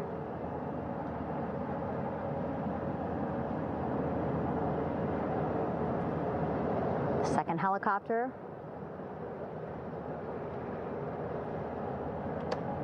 making its approach of the flight deck.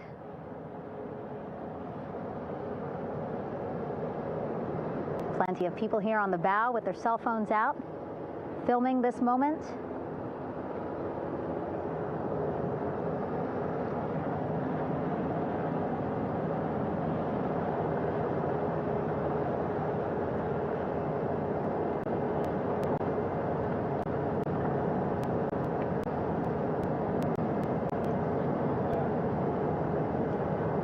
Some impressive flying here by the Navy,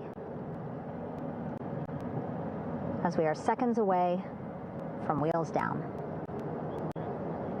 And there you go. We now have all 4 Artemis II crew members on the USS John P. Murtha.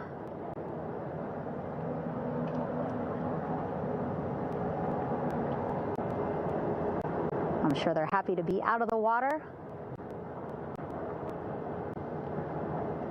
and on this recovery ship with, again, 550 people on board, ready to welcome them home. But first, as we've been saying throughout the broadcast, just making sure the crew feel good. We reported that they were feeling good when they were in Orion, but those were just initial, quick, verbal assessments of how they're feeling. Their destination tonight, the medical bay here on the ship, right after we power down the helicopters here.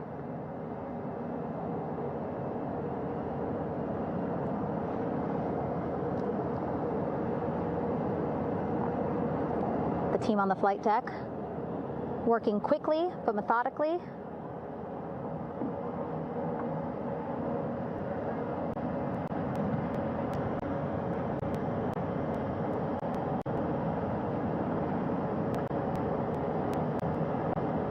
Waiting for just one more helicopter to touch down.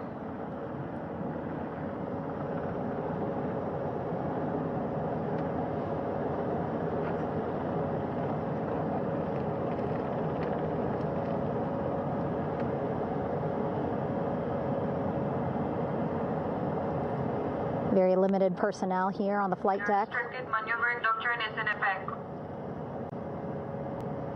As that third helicopter touches down.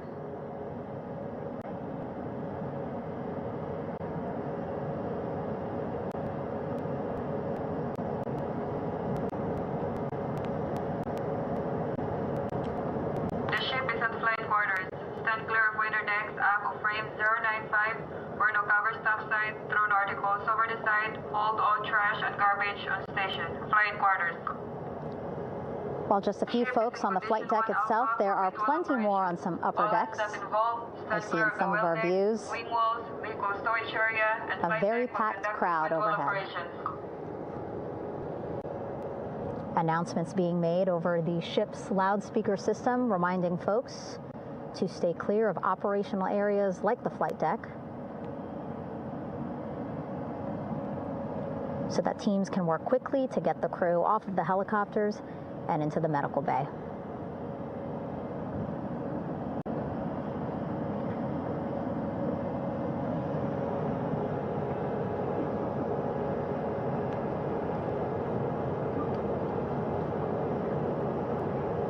Splashdown today, 5:06 p.m. Pacific time. We are within 2 hours of that splashdown time, and already we have all 4 crew members on the flight deck of the USS John P. Murtha.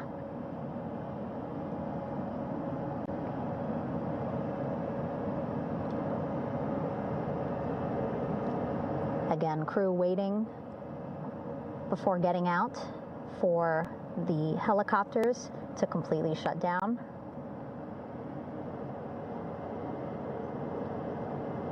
Safety, of course, very important to NASA and the U.S. military.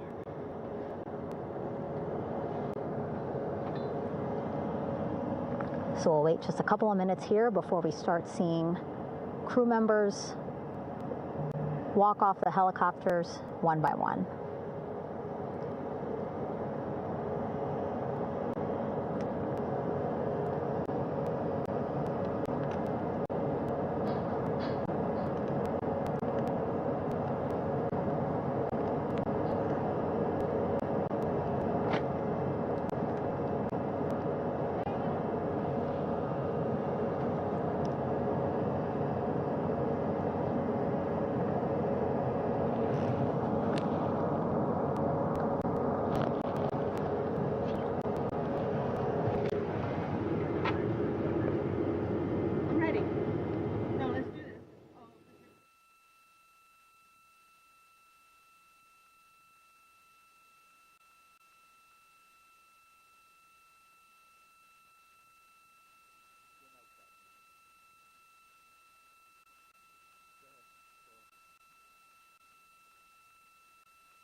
All right, and now here we see pilot Victor Glover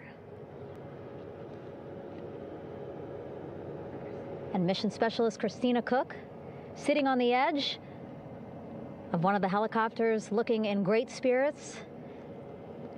That familiar smile and laugh from Victor, I can see it from here. Christina, I'm sure, feeling the same way, just blocked a little bit by our camera here, but we'll see her here shortly.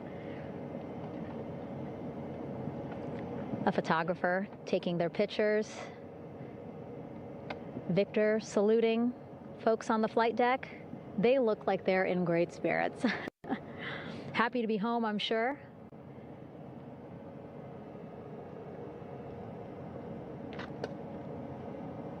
If you're sitting at home, I hope you too are wondering, what would you want to ask them if you got a chance to talk to them? Because that is what I'm thinking about. Getting the opportunity to talk to or ask questions of these 4 astronauts who just made history as the first crew to return to the moon since 1972.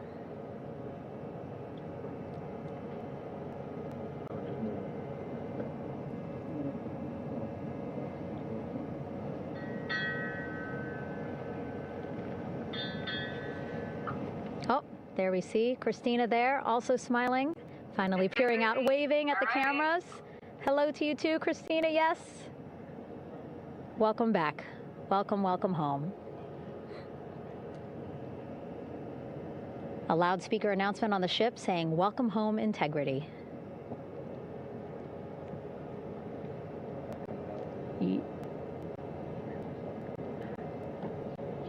Victor in great spirits. I can't see who he's talking to, but I kind of think that he might be talking to his other 2 crew members. Shouting from across the flight deck, congratulations to one another.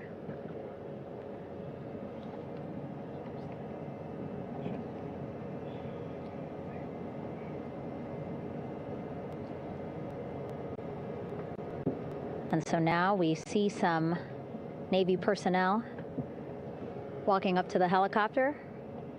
This is again the first helicopter carrying pilot Victor Glover and mission specialist Christina Cook. Both have taken off their helmets now.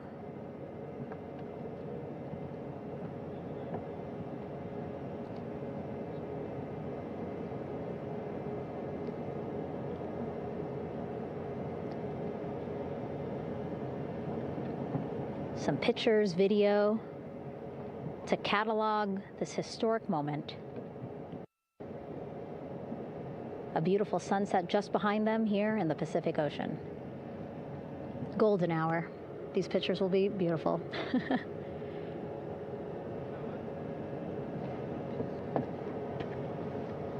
Now we see NASA Administrator Jared Isaacman. He is on the flight deck, as well as Flight Surgeon Rick Schuring walking over to Victor and Christina first. We saw the administrator walk over to the other helicopter, which is carrying Commander Reed Weissman and Mission Specialist Jeremy Hansen.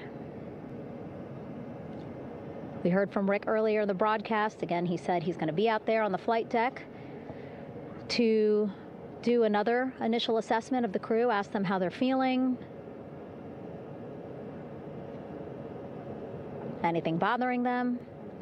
But again, from what I'm seeing, they look like they're in great spirits and feeling pretty good for folks who just traveled 695,000 miles from Florida to the moon and now here to the Pacific Ocean.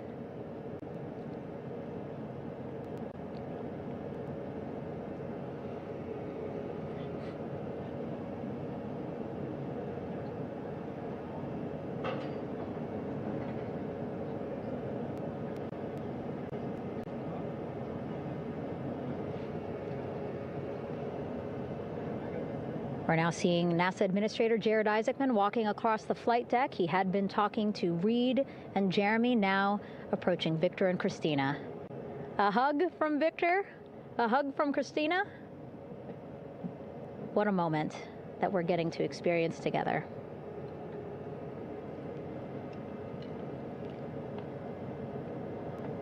I'm sure congratulatory words. You know, we got to speak to the administrator live on this broadcast as well, and he said the kid in him right now, giddy, absolutely giddy at what we were able to accomplish today. Returning them home safely and in good spirits after a 10-day mission around the moon. And here we go. We're seeing Jeremy walking, waving across the flight deck, now on his way to the medical bay.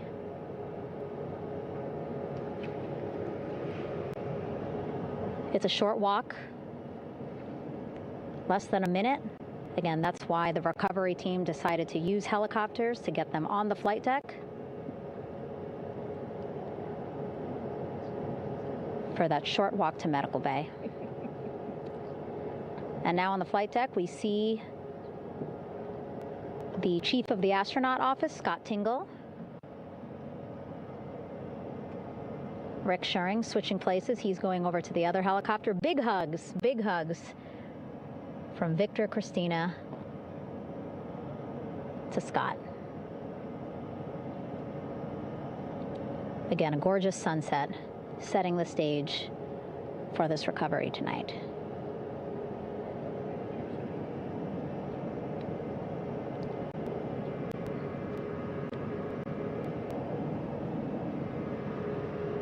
All right, and now here we are, Christina, making her way, looking thankful, grateful, happy to be home.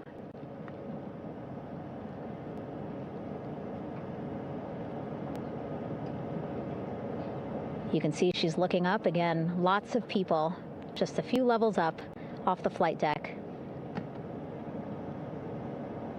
welcoming her home.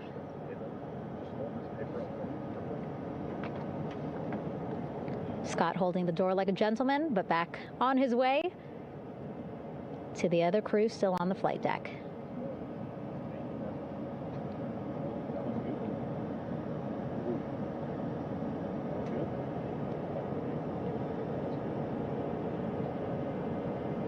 So still on the flight deck, Victor Glover and Reed Weissman. It looks like Victor will be the next one headed to medical bay. More hugs, more hugs. He's a hugger.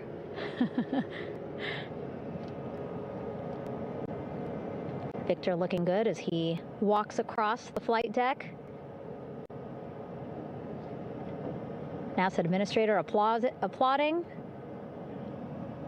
Victor applauding for all the folks on the ship with him who played a role in their safe return today.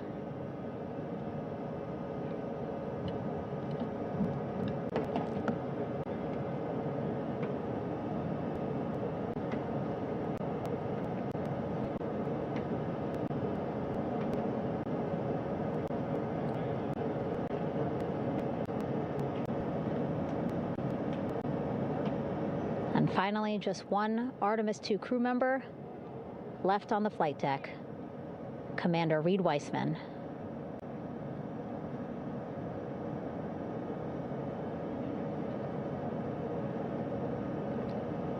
Applause from the group there on the flight deck, I'm sure, as well as on the level just above them, packed with people. Reed looking good as he takes his steps towards the medical bay.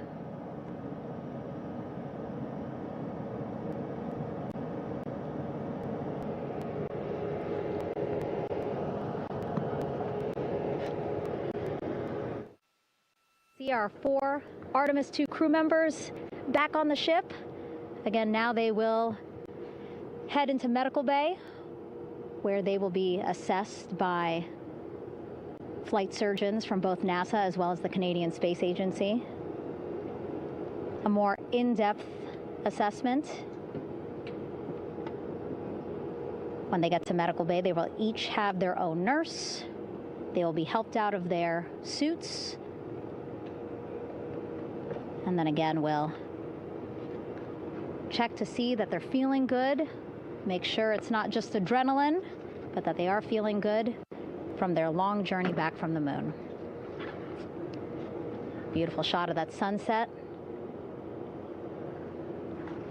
illuminating our flight deck.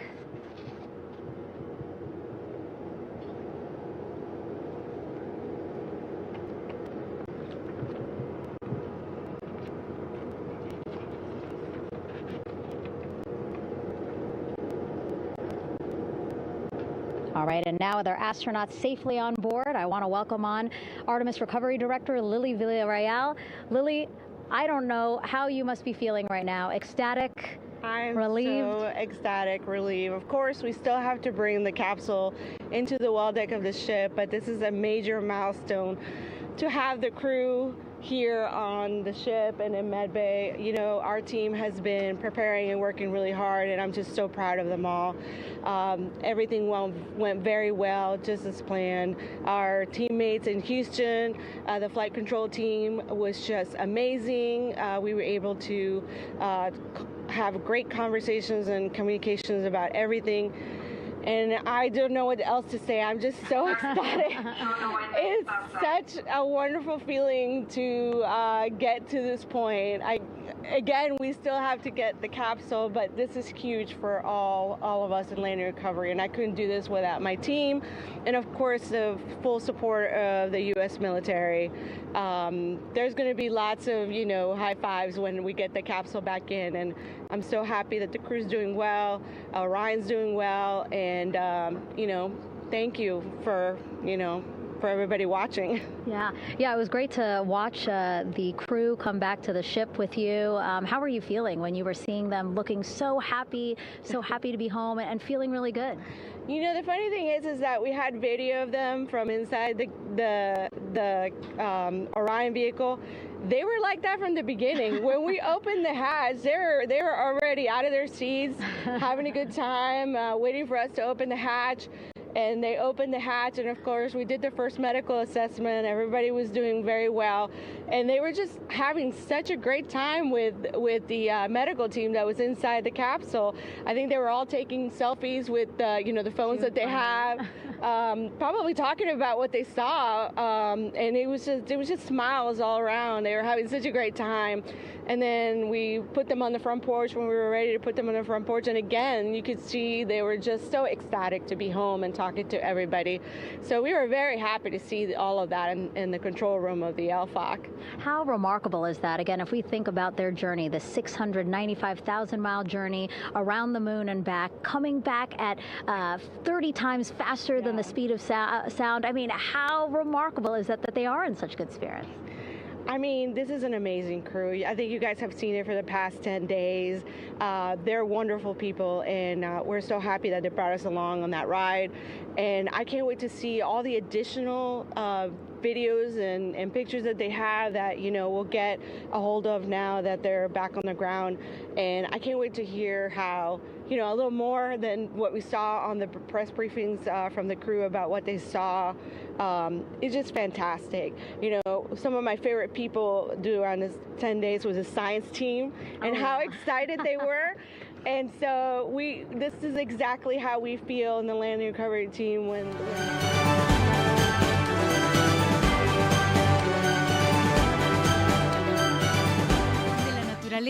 hay un sabor esperando ser descubierto.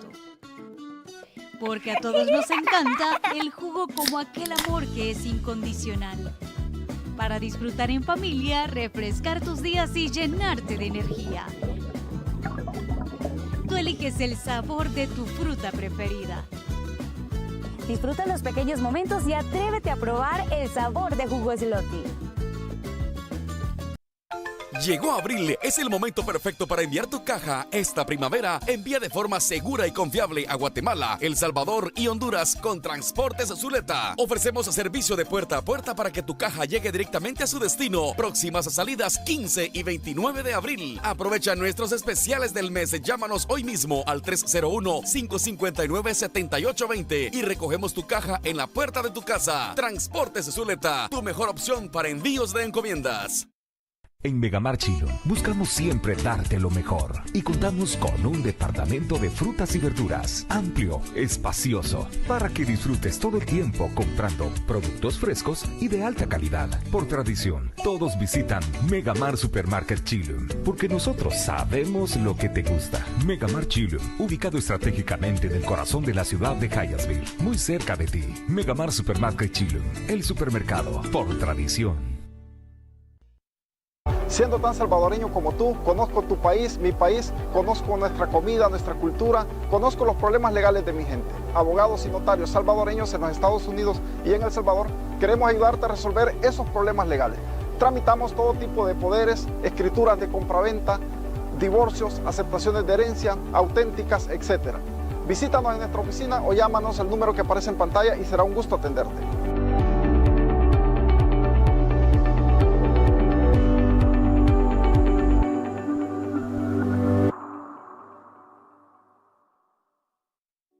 En el mundo de los negocios, la primera impresión cuenta, y en Broadway Digital Print lo sabemos. Somos especialistas en impresión de materiales corporativos que transmiten profesionalismo, innovación y estilo. Desde tarjetas de presentación, catálogos y packaging, hasta banners, gigantografías y material pop. En Broadway Digital Print llevamos tus ideas al siguiente nivel. Trabajamos con tecnología de última generación, acabados de calidad premium y tiempos de entrega que se ajustan a tu necesidad. Porque tu marca merece destacar y nosotros nos encargamos de hacerlo realidad. Broadway Digital Print. Impresiones que dejan huella. Para información, llámanos al 301-3794-910.